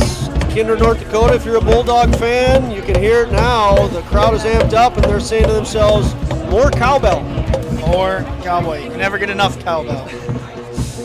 One of the infamous Saturday Night Live skits. We need more cowbell. Carson Massey. Onside kick here. Onside kick is bouncing around, and looks like Max Opgren having himself a great game here. Junior Max Opgren has a touchdown. A couple of nice tackles today. Max Opgren doing a nice job. He falls on that ball, and that'll start the Vikings right at midfield. 50-yard line, 4 minutes, 31 seconds remaining in the third quarter. Vikings lead by a score of 37-13. Once again, I want to give a shout out to all the veterans out there. Thank you for your service. Veterans Day week, Thursday, a day we get to celebrate all you guys do. Thank you, veterans, fighting for our freedoms. Max McQuillan on to take the snap, calls for it, hands off to junior tailback Trey Heinrich, and he is loose, eluding tackles and continues to churn. Trey Heinrich, another one of the juniors that's having a fantastic game. With a 26-yard carry. Just followed that pulling guard, Blake Kushka, and Blake Kushka just let up that hole, made one big block, and then set Trey loose. Trey has over 1,100 yards on the season. He's one of the go-to pieces for the Vikings. No doubt one of those guys that we talk about having lots of speed. There's a big gainer there, a gain of 26 yards on that run. Going to be 1st and 10 inside Bulldog territory. Clock winds to under 4 minutes. Our clock on the screen is wrong once again. Bryce, you want to fix that for us? Thank you, sir. Max McQuillan in the shotgun. Quick throw over to Kylan Swenson. He cuts back. Kylan Swenson with a nice gain for the Vikings. Run by number 21, Kylan Swenson. Just a little pitch, cut it back in. Gain on the play. Tackle by number 24. That was a smart move. I think they set the boundary, so cut it back in and get what he got, and still a big gain of 9. 2nd and 1 from the 9-yard gain by the freshman Kylan Swenson. Doesn't play like a freshman. Viking fans have seen a lot of Kylan Swenson. He's going to stay on the field. One of the sets that they were going to have was Kylan Swenson kind of as a just show him off kind of thing, but he is the lone tailback now. Give Trey a little break. Yep, well-deserved break by Heinrich. We've got Beaver to the right and Lucas Klabundi to the left. The fake handoff. Max McQuillan takes it himself, gets the first down and a few more yards. Gets inside the 10-yard line of the Bulldog side of the field. And enough for another Vikings have a first down. It's going to be 1st and goal from the 10. Clock is going to wind. 2 minutes and 59 seconds and counting. Again, we are in the third quarter of semifinal action. Max McQuillan, we would expect for him to take his time here, right? Yeah, they're not going to, it'll be under 10 the rest of the game on that play clock. Clock is certainly a friend of the Vikings right now, so they're going to be patient. 2 minutes and 40 seconds and counting. 6 seconds on the play clock as Max McQuillan calls for the ball. Pitches over to his left to Kylan Swenson. Kylan Swenson to his left. He's going to be into the end zone. That was great blocking by Kindred there. Manned up everyone, and then Kylan just found that seam and right in the end zone. Kylan Swenson for the second straight week into the land of 6. Clock is back to running time now, 2 minutes and 10 seconds as the Vikings lead by 30, 43-13. It's the Mr. and Miss J connection. Jeremiah, the long snapper, on to Jordan Swenson, and Jordan Sunram kicks it through. Jordan Sunram having a great game. Gets another point on the board for the Kindred Vikings. The Vikings now lead by a score of 44-13.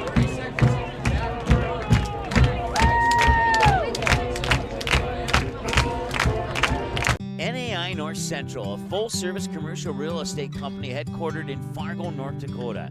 The team, led by owner and broker Randy Kramer, provides over 140 years of combined real estate experience. They are a member of the Fargo-Moorhead, North Dakota, and National Association of Realtors, assuring you that quality of service is maintained at the highest level. Integrity, consistency, and service are the earmarks of a successful firm, and NAI North Central embodies and exemplifies each one. Learn more at nainorthcentral.com.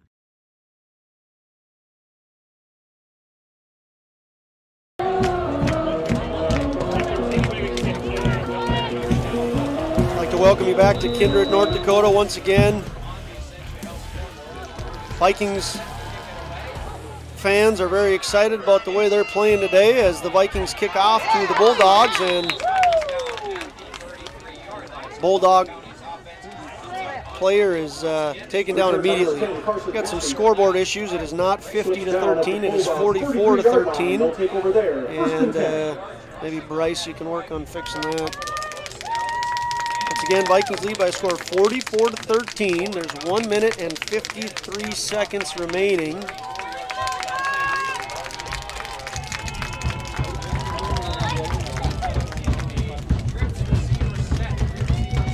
Get these issues fixed here for a second.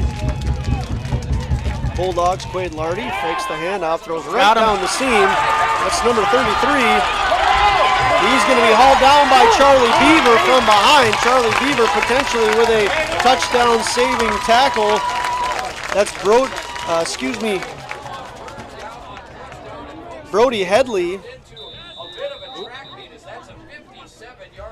Brody Headley on a 57-yard gainer for the Bulldogs. Number 33, Brody Headley. A little hobbled getting up there. Momentarily injured, but running off the field now, jogging off. And that's a first down for the Bulldogs. Bulldogs pick up a first down. 1 minute, 32 seconds left in the third quarter. Bulldogs have trips to the right. Quaid Lardy rolls to his right. He's got pressured by Klatushka. Pass is complete. Pass is complete to Clay Heimer. Pass complete to number 25, Clay Heimer. And it's going to be a gain of 9 as the Bulldogs are going to have it 2nd and 1 for the 11-yard line of the Vikings.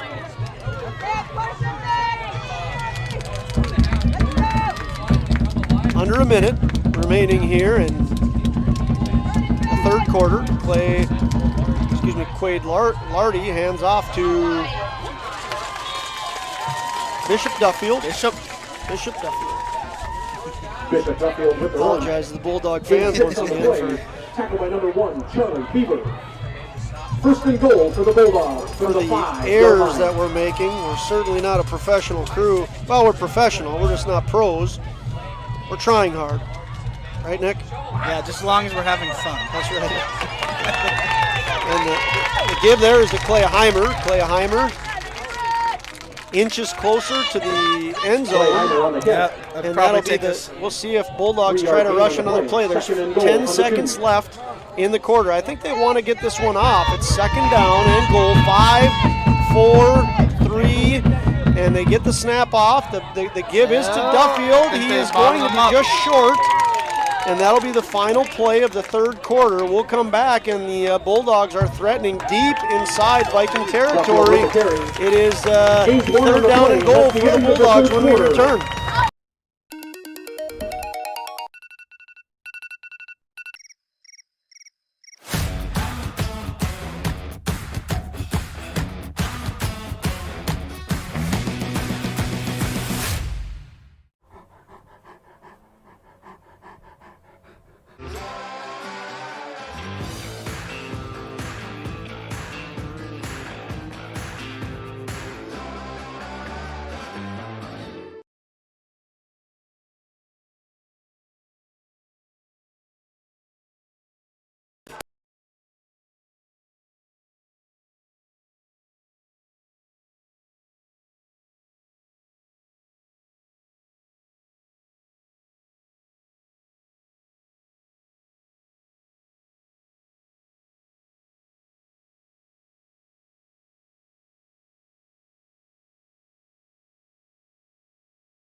Good afternoon, football fans. Welcome back to Jerlow Field. We are set for fourth quarter action. The Bulldogs threatening deep inside Viking territory. We have the scoreboard fixed now. It is accurate. Vikings up by a score of 44-13. We have a really excited fan in front of us. And the Bulldogs looking to get into the end zone for the third time today. Oh, he reached across. It is going to be a close call here. No official call yet. We have no call on the field. It's third down and goal, so they will get another crack at it if the Bulldogs did not get in. Touchdown. And now we got a touchdown call. So the touchdown goes to the Bulldogs. With a 1-yard touchdown run. 1-yard touchdown run. Stops the clock again. Stops the clock again. The score is within 30 now. This is exactly what the Bulldogs needed. Kirkland Meschke on to kick the extra point for the Bulldogs. Good snap, good hold, and almost blocked, but not. Still wide left. Ball is kicked wide left, so Meschke's unable to put it through the uprights. The score is now remains 44-19. We'll take a quick 30-second break, and we'll be back with you shortly. There's no question that yield is at the core of everything we do at Stein. It's why we are here today, and it's what will continue to propel us and our growers into the future of agriculture. Stein Enlist E3 soybeans provide a significant dollar per acre yield benefit, plus access to the best weed control in the industry. That is yield plus results. Yield expected, yield delivered. Stein Enlist E3 soybeans have yield.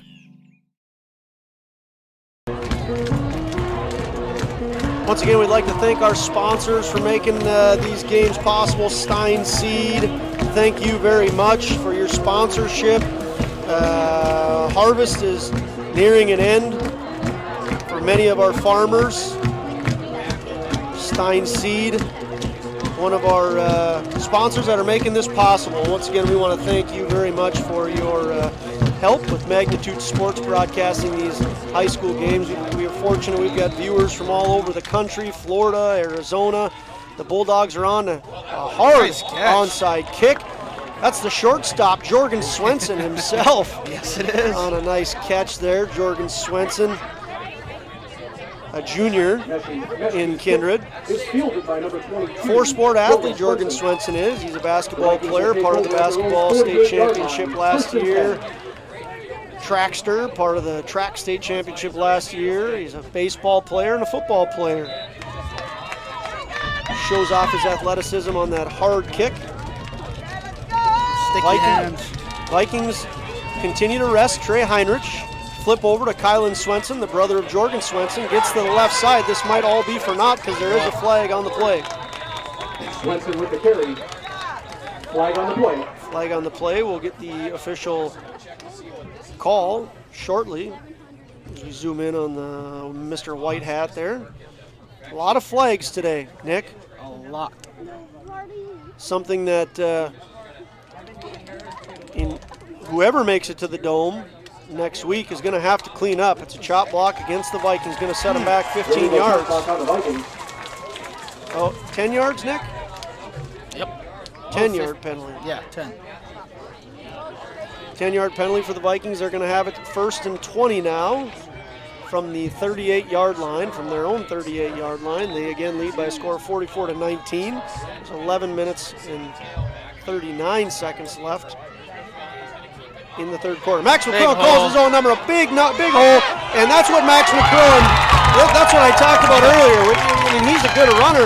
He's going to put his shoulder down, and he's going to make you pay. He's going to finish that run. Yeah, what a great run by Max McQuillan. Big game. Yeah, big old 77 Jack Packer led that hole and pancaked a guy on that to set him loose. Jack Packer, 6 feet, 270.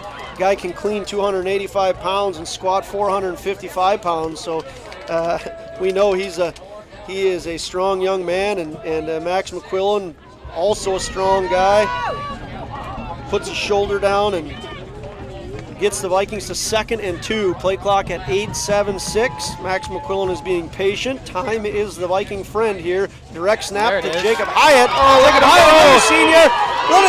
There he goes. Mike Allstott, Leroy Horde / Jacob Hyatt. Jacob Hyatt with a big game. He's one of the seniors, one of the 12 seniors on this Viking team that's had a great playoff run here in Kindred. Nick, we've talked about him. I think that's his biggest run of the year. Not just that little 3-yard gain that he usually gets when he's on that play. Yep, he didn't go by the Leroy Horde motto there.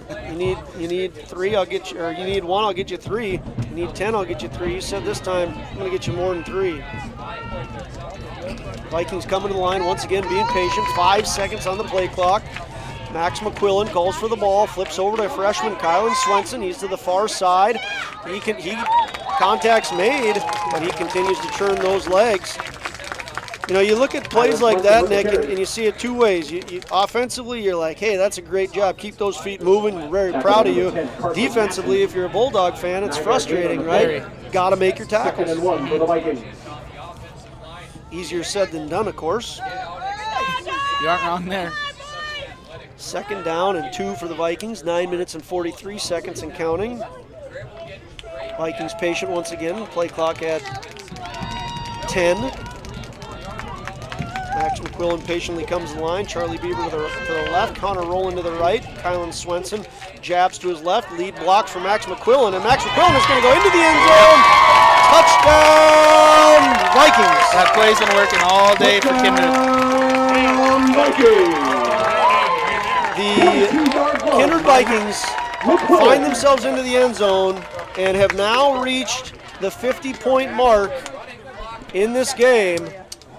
It is looking very good for Viking fans right now as they lead 50-19, and the clock is running.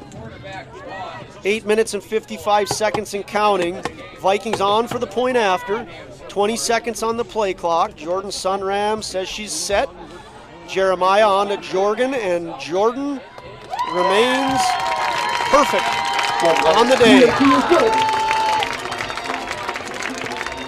Vikings now lead by a score of 51-19. We'll be back shortly.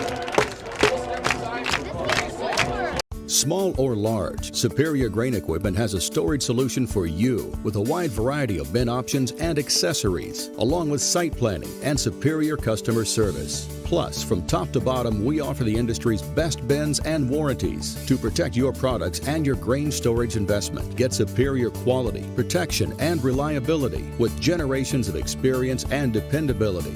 Make the superior choice today with Superior Grain Equipment.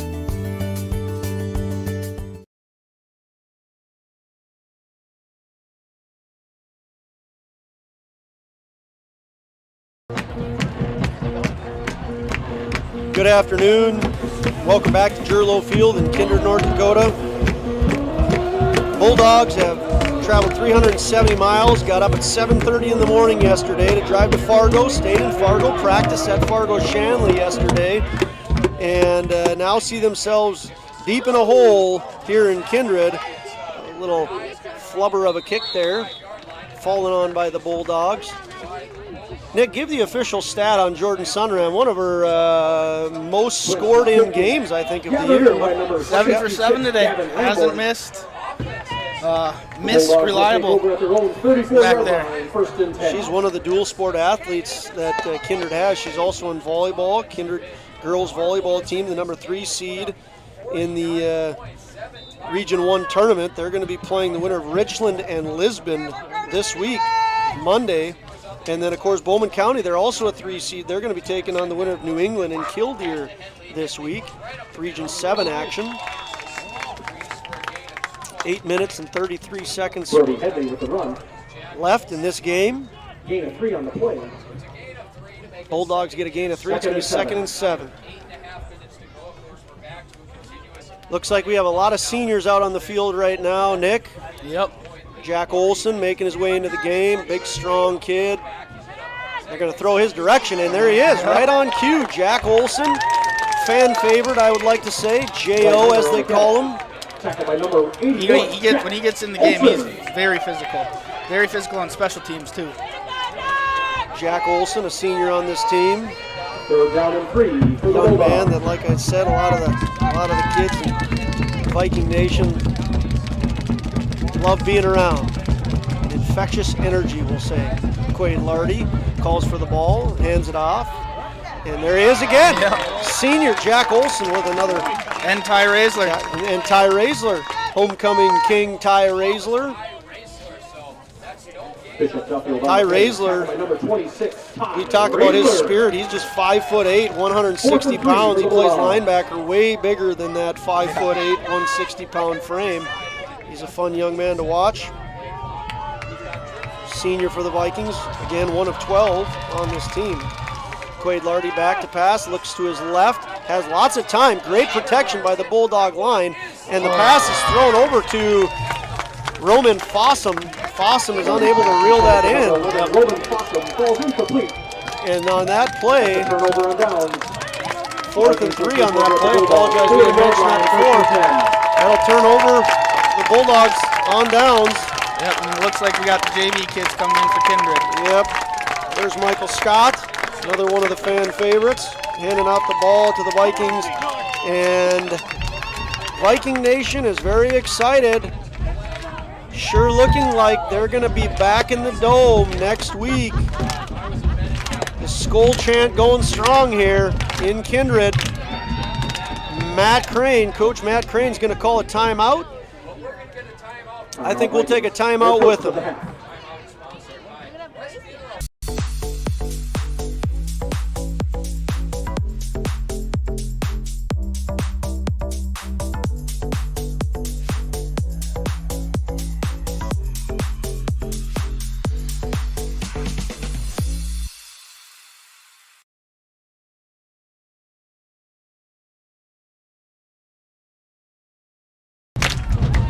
Now the Skull champ's really going on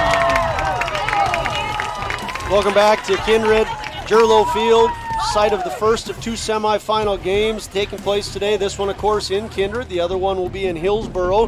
That game should be kicking off in just a matter of seconds. Hillsboro Central Valley taking on Bishop Ryan in the other semifinal game. Vikings lead this one by a score of 51-19. 7 minutes and counting on the, 7 minutes going. Handoff goes to Mason Almaris. Mason Almaris to the near side. He's brought down rather aggressively by Carson Massey. Carson Massey, one of the leaders of the Bulldogs, senior. Coming into this game, he had 89 tackles and 15 sacks. He has a sack today as well. Carson Massey.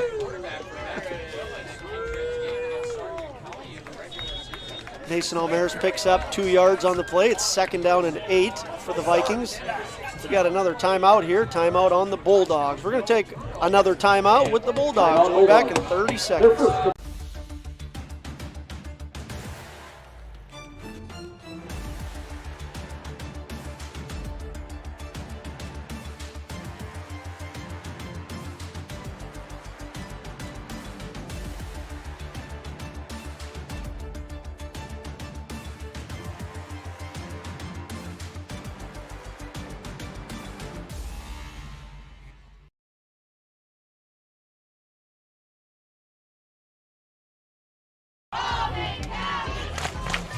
Bowman County faithful are cheering on their crew here. I wish I could get a better camera view of all the fans here. It's been a great atmosphere. Bowman County fans, the faithful, made a long trip down I-94, 5+ hours. Give you a little bit of an idea what that stadium looks like. We again want to wish you a happy Veterans Day week. Thursday is Veterans Day. Friday is Championship Friday. Mason Almaris goes in motion. Junior quarterback Jorgen Swenson with the keeper. Jorgen Swenson with a gain of about a yard. Jorgen Swenson getting some reps in at quarterback. He is looking like it'll be the starter of next year's Kindred Viking team. Yep. He did a good job when Max got sick with mono too and replaced him. Yes, Jorgen Swenson was called upon, I believe it was 2 times this year, and did a very nice job. He's going to check out of the game now, and they have, looks like freshman quarterback Isaac Spellhog is out to run the offense. Is that Isaac or is that Jack? I think that's Jack. Jack McDonald. I apologize. And Jack McDonald fumbles the ball. Kylan Swenson, another freshman, is able to fall on top of the ball, it looks like.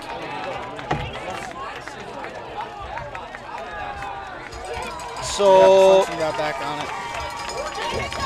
The Vikings do recover. It was Jack McDonald in at quarterback. Fumbled the ball. The ball was forced out. Nice tackle by, I believe that was Blake Wolbaum, who was in on the tackle there. And the Vikings have it 4th and 25. They're going to punt it away. Riley Sunram on the kick. Bulldogs do have a blocked punt earlier in this game. And back to receive. Can you see who that is, Nick? 42. Trevor Andrews on to receive. He's going to get out of the way of that ball. It's going to bounce around a little bit. There's 3 Vikings that down it. 3 seniors, Lucas Klobotny, Connor Rowland, and Carter Schmitz. 18-yard line. The Bulldogs will take Bulldogs are going to take over, 1st and 10. On their 17-yard line. 4 minutes, 56 seconds remaining. Get our game clock here caught up with the real clock. Once again, we want to thank all of you for joining us. Close to 800 viewers earlier. Lost a few along the way here. Hopefully that wasn't because of us, Nick. Yeah, it's because you showed that picture. I got a little scared. Nick Eggman, if you missed it, showed a nice picture of Nick from almost 5 years exactly ago today. My name's Josh Almaris. I'm alongside Nick Eggman. Our 3rd week in a row of trying to figure out things here for Magnitude Sports. We appreciate Mike Mason allowing us to do the coverage here. We've got another timeout for the Bowman County Bulldogs, and we will do the same.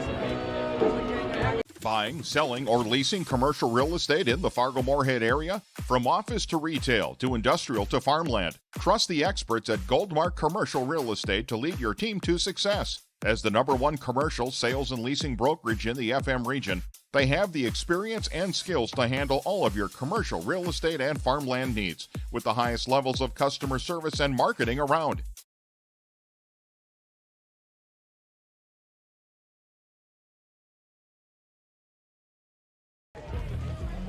All right, welcome back.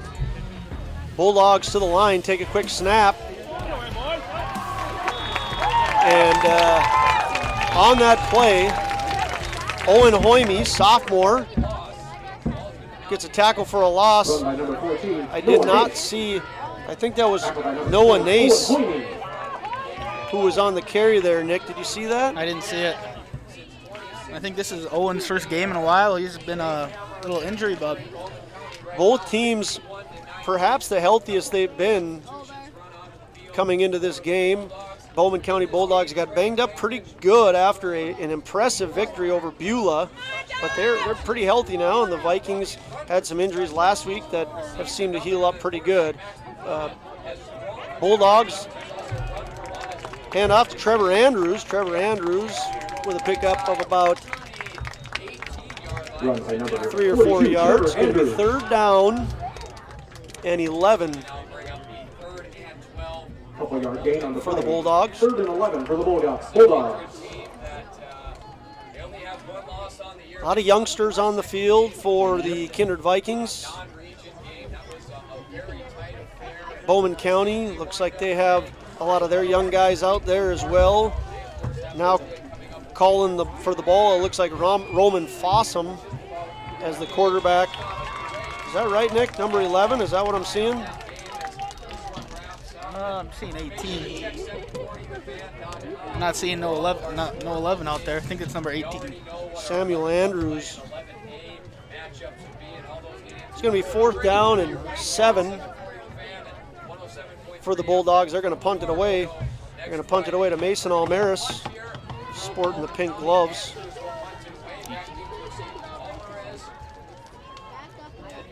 A little bit of a high snap. The kick is off.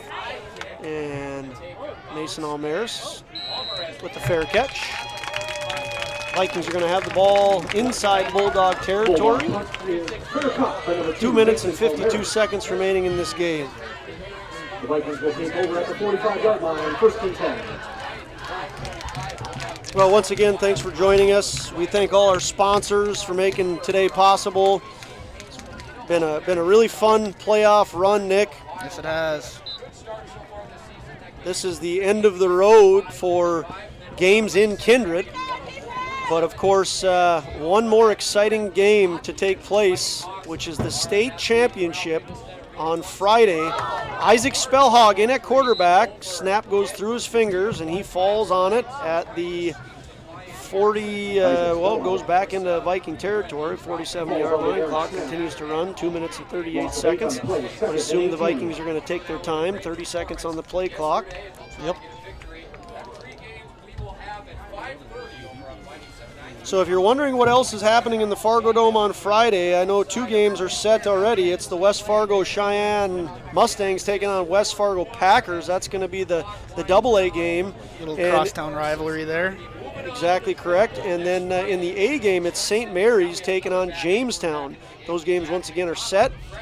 Looks like the Vikings are going to be taking on, are going to be punching their ticket to the Fargo Dome as they lead this game 51-19. We're under 2 minutes left now, and they will take on the winner of Hillsboro Central Valley and Bishop Ryan. That game is being taken place in Hillsboro, and we have every reason to believe kickoff has already happened. That started at 4 o'clock. And Cavalier punched their ticket too, winning in a close game against New Salem, I believe.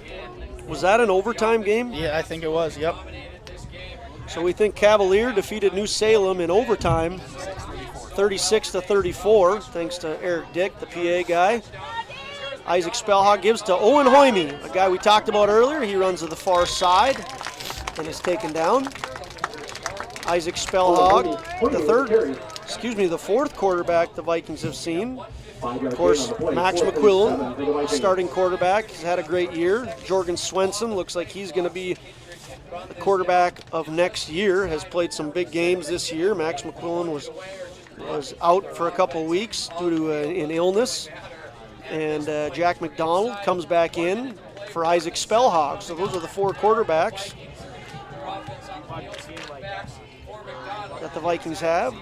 Jack McDonald calls for the ball, fakes the handoff to Hoyme, rolls to his left and passes over the head. Over the head of Hunter Bidness, a freshman for the Vikings. Second down and 10. Not quite sure why the clock is stopped. Turnover on down. Turnover on down. That's why. That's why we have you here, Nick. So the Bulldogs are going to take over, 1st down and 10. Viking faithful are thanking their 12 seniors. I think that's Bowman. Bowman County's now answering with a Bowman County chat. That was not Bowman County, that was the Vikings. Sure? Well, thank you to all the seniors. Thank you to every single senior that's out there on either team. Both teams have had seniors that have had a great career, great high school football career. Bowman County seniors have nothing to hang their heads about. Making it to the semifinals. I'd like to congratulate Bowman County as we run under 10 seconds on a very good football season. on the far side of the field. That'll be the final play of the game. The clock winds to zeros. That's the end of the game. With the Kindred Vikings 51. Punches their ticket back to the Dakota Bowl. Bulldogs 19. So the Kindred Vikings are victorious by a score of 51-19. We get the final handshake that's going to take place. What that means is we have now just 3 teams remaining in the state of North Dakota, 11-man Class B football. The Vikings are one of the 3 left. The other 2, Hillsborough Central Valley and Bishop Ryan, have kicked off in Hillsborough. That game, that'll be over in about 2 hours, 2.5 hours, and we'll know the exact matchup for Friday. Championship Friday in the Fargo Dome. My sources tell me noon kickoff on Friday, November 12th. We do have this just in. Hillsborough Central Valley is leading Bishop Ryan by a score of 7-0. They scored early. There's only 2.5 minutes into that game. Hillsborough Central Valley up by a score of 7-0. They are the number 1 seed in the state of North Dakota. So it could be a 1 and a 2 battle. Kindred Vikings are the number 2 seed in the state. We will come down. We will come back with you here shortly. We're going to take a quick break. We're going to talk about the matchup set for Friday. We're going to break down what happened in this game. Don't leave us. We'll be back in 1 minute. Do you have a teen ready for driving lessons? Don't know what they need to do or when things need to be done? If busyness keeps you from driving with them, then Gotta Go Driving School is the place to call. Jeff Weber at Gotta Go Driving School has been teaching driving lessons to all age groups since 1991. Call Jeff at Gotta Go Driving, 238-0236. Jeff will tell you to start planning ahead now. Don't wait. Got a new driver? Then it's Gotta Go Driving School. Talk to Jeff or go online at gottagodrivingschool.com.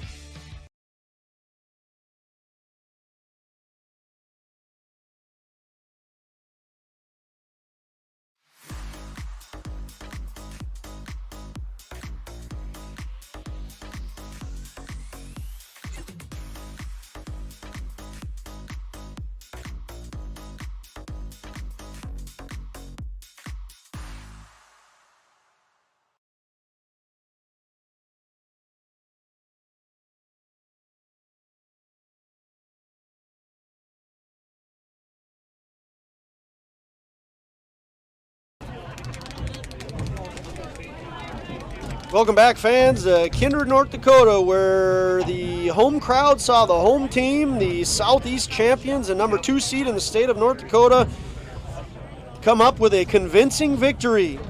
Like I said, the number 2 seed in the state, the Kindred Vikings, defeated the Bowman County Bulldogs, the Southwest champions, the number 3 seed in the state of North Dakota, by a score of 51-19. Nick, before we go over all of the action that took place, do you have any overall thoughts on this game? I mean, you saw from the beginning, Kindred set the precedent, how they wanted to play, established their defense, blocked that punt, and just ran from there. Bowman County Bulldogs certainly have nothing to hang their head about. They had a great season. Making it to the Final Four is an impressive feat. The Bowman County faithful were out in great numbers. It was no doubt fun to have them here, and we appreciated the energy and atmosphere that they added to this game. Semifinal football was exciting. So a special congratulations to Bowman County and the Bulldogs and all the work that they put forward throughout the year. Like I said, nothing to hang their heads about. A really good season for the Bulldogs. Yep. Switching it over to the Vikings. The Vikings, of course, are excitedly back in the Fargo Dome. It's been 5 years since they've been back into the Fargo Dome. We showed some good pictures earlier and some good clips of how they got there 5 years ago, but let's talk about how they got there today.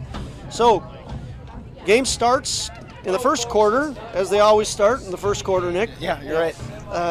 Kindred blocks a punt with just 90 seconds into the game, and the Bulldogs fall on that punt into the end zone. Vikings lead by a score of 2-0.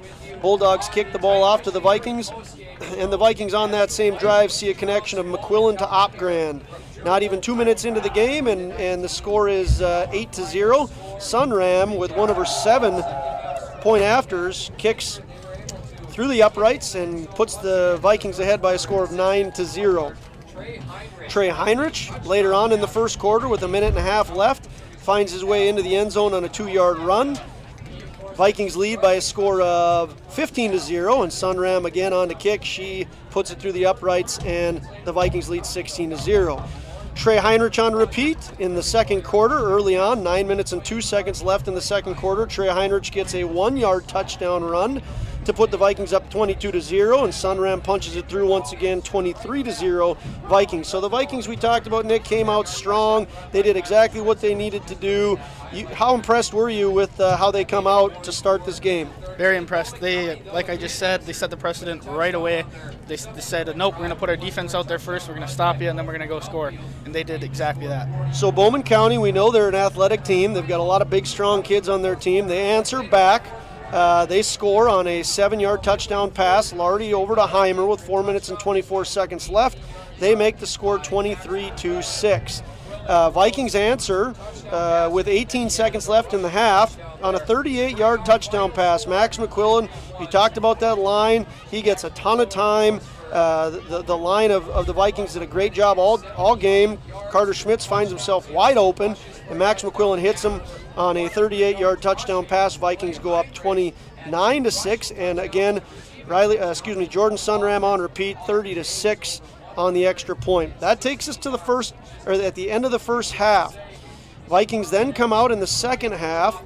They don't score on their opening drive. Bulldogs get a quick stop, 3 and out for the Vikings, but when the Vikings get the ball back the second time, they hit a Trey Heinrich 40-yard screen that puts the Vikings up by a score of 36-6 with 6 minutes and 51 seconds left in the third quarter.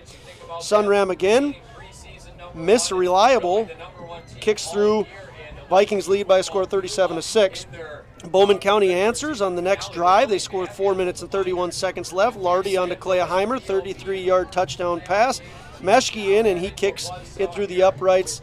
Bowman County is now trailing by a score of 37-13.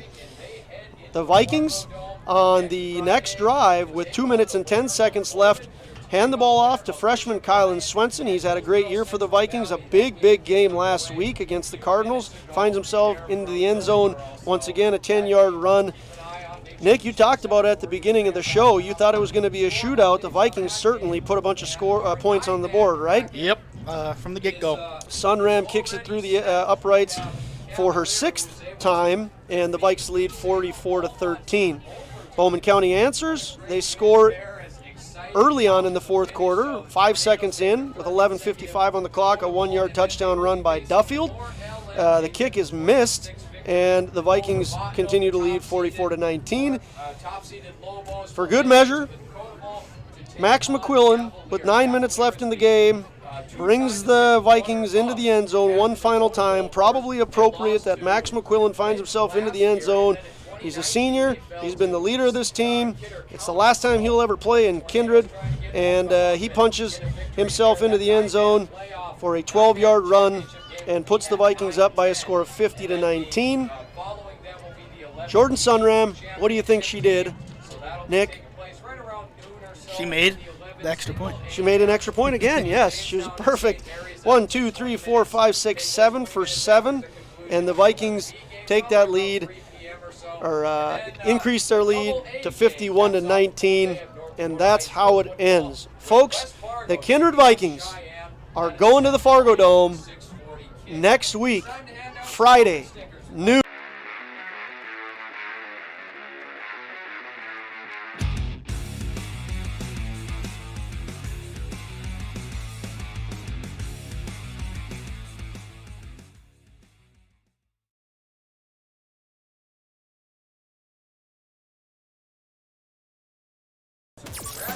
Folks, Bryce Whipple, you know what? He has to listen to me in biology class. He was tired of listening to me. He just went right to a commercial break. But as I was saying, the Vikings, they are victorious. They're going to be in the Dome on Friday. They're going to take on the winner of Hillsborough, Central Valley, and Bishop Ryan. Right now, again, Hillsborough is leading that game by a score of 7-0 very early on in Hillsborough. Nick, you got any closing thoughts here? We got to do a player of the game yet. We haven't even had a chance to talk about it. I'm probably just going to have to put you on the spot, but I'll give you a break before we get to that. Do you have any closing thoughts on this game before we take one more break, bring it back, and pick a player of the game? Just a great overall game by Kindred. I mean, they got out early, and it just kind of affected Bowman County, and they couldn't really get anything going in the first half. Positive start to the second half. They stopped Kindred. They ended up scoring. They got 2 touchdowns in the second half, but just wasn't enough to stop this great power Kindred has. A beautiful day here in Kindred, 63 degrees, light breeze. It's only going to get better next week. It's going to be in the upper 60s, no wind, no cloud in the sky, because, of course, we're going to be in the Fargo Dome. The weather has been great all season long. Both of these teams have played fantastically all season long. The Bowman County Bulldogs came in with a 10-1 record. They'll fall to 10-2. The Kindred Vikings keep this run going. They're gonna bring a record of 11-1 into the Fargo Dome. And Nick, who is that sole loss to that the Vikings have? Hillsborough Central Valley.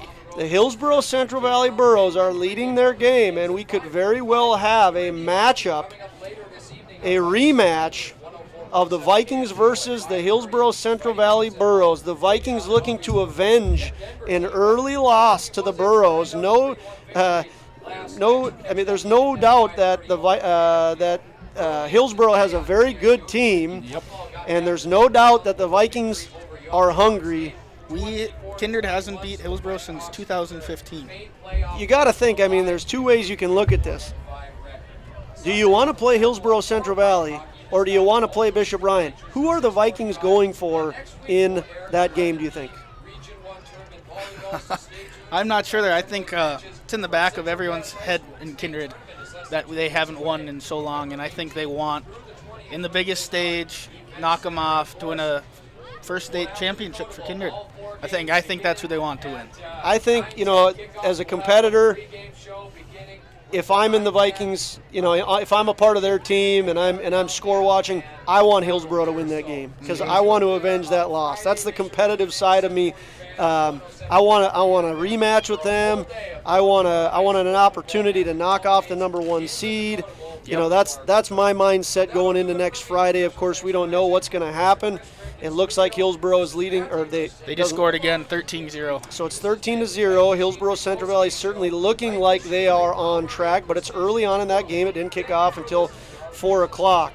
We're going to take one more break, and when we come back, I want to thank our sponsors one more time. So we'll run through a list of sponsors, and then Nick Eggman, he's going to be on the spot. He's going to have to pick a player of the game for today. So we'll take one more break, and we'll be back with you with player of the game. And one last thank you to all of our sponsors. Do you have problems hanging over your head? Fix it fast with a call to Maximum Roofing. Maximum Roofing's amazing customer service can repair or remove and replace your roof, with most jobs completed within 24 hours. Their professional contractors are local with over 17 years of experience and are fully licensed and insured. Your roof is critical in protecting your home or business. Fix it right with Maximum Roofing. Give them a call today or visit MaximumRoofingND.com.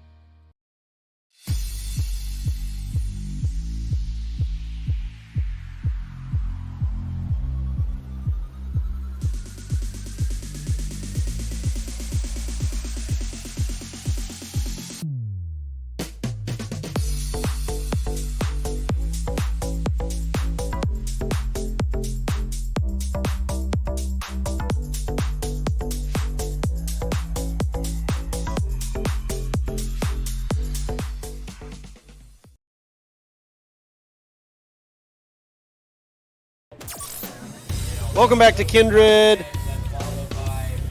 for our final segment here at Jerlow Field. Before we figure out player of the game, we're going to keep you on the edge of your seat for just another minute. A well-deserved thank you to all of our sponsors, Bowman County Booster Club. We thank you very much for your sponsorship. Goldmark, Gotta Go Driving, Kindred Area Arts Partnership, DJ Plumbing, Kindred State Bank, Kindred Storage, the Kindred Booster Club, Maximum Roofing, MJ Nipstead, Mustang Seeds and Clay Erdman, NAI North Central, Randy Kramer. We talked about his son, Greg Kramer, one of your teammates, was a big part of the last time the Vikings were in the Dome. Peterson Farm Seed, Runnings, Stein Seed, Superior Grain, and Viking Homes, the Opgran family, always great sponsors. They got to see their son in the end zone today. Is Max Opgran going to be player of the game, or is Nick going to go another route? Nick Eggman, the spotlight is on you.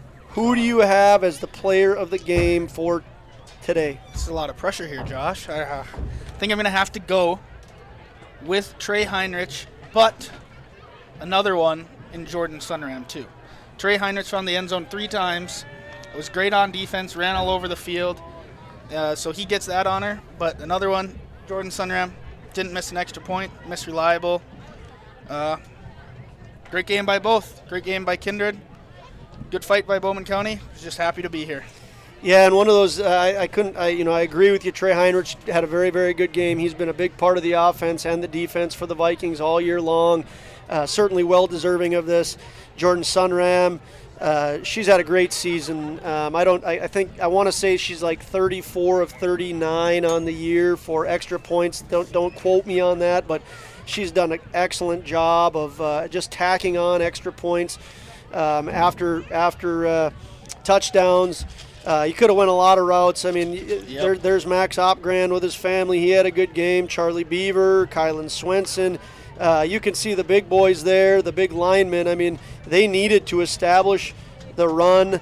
They needed to establish the line, and they did a fantastic job of that today. So, that's part of the offensive line mindset. The mantra is you're kind of faceless. The team is the absolute most important thing. So they don't get the limelight as much as they should, and that's kind of the way they like it as a lineman. You can see Jacob Hyatt there had a great run here in Kindred. So I think that we're very, very there's a lot of different ones we could have given it to. Trey Heinrich is certainly one that deserves it. So congratulations to Trey Heinrich for being player of the game. Congratulations to the Kindred Vikings for being victorious here on semifinal Saturday. Once again, we want to thank everybody for joining us. There's the playoffs continue to stay alive for the Vikings. They will be in the Dome Friday, kickoff starting right around noon. Once again, in the Fargo Dome Friday, the Kindred Vikings will square off against the winner of Hillsborough Central Valley and Bishop Ryan. That game is 14-0 in Hillsborough right now. We want to one more time thank all you veterans and wish you a happy Veterans Day on Thursday. Enjoy the longest weekend of the year. Vikings get one more hour to celebrate their victory as daylight savings time comes to an end. Any final remarks, Eggie? You got them all. All right. Thanks again for watching. On behalf of Bryce Whipple, sophomore, pushing the buttons, and Mr. Nicholas Eggman, thank you very much, and have a good rest of your weekend.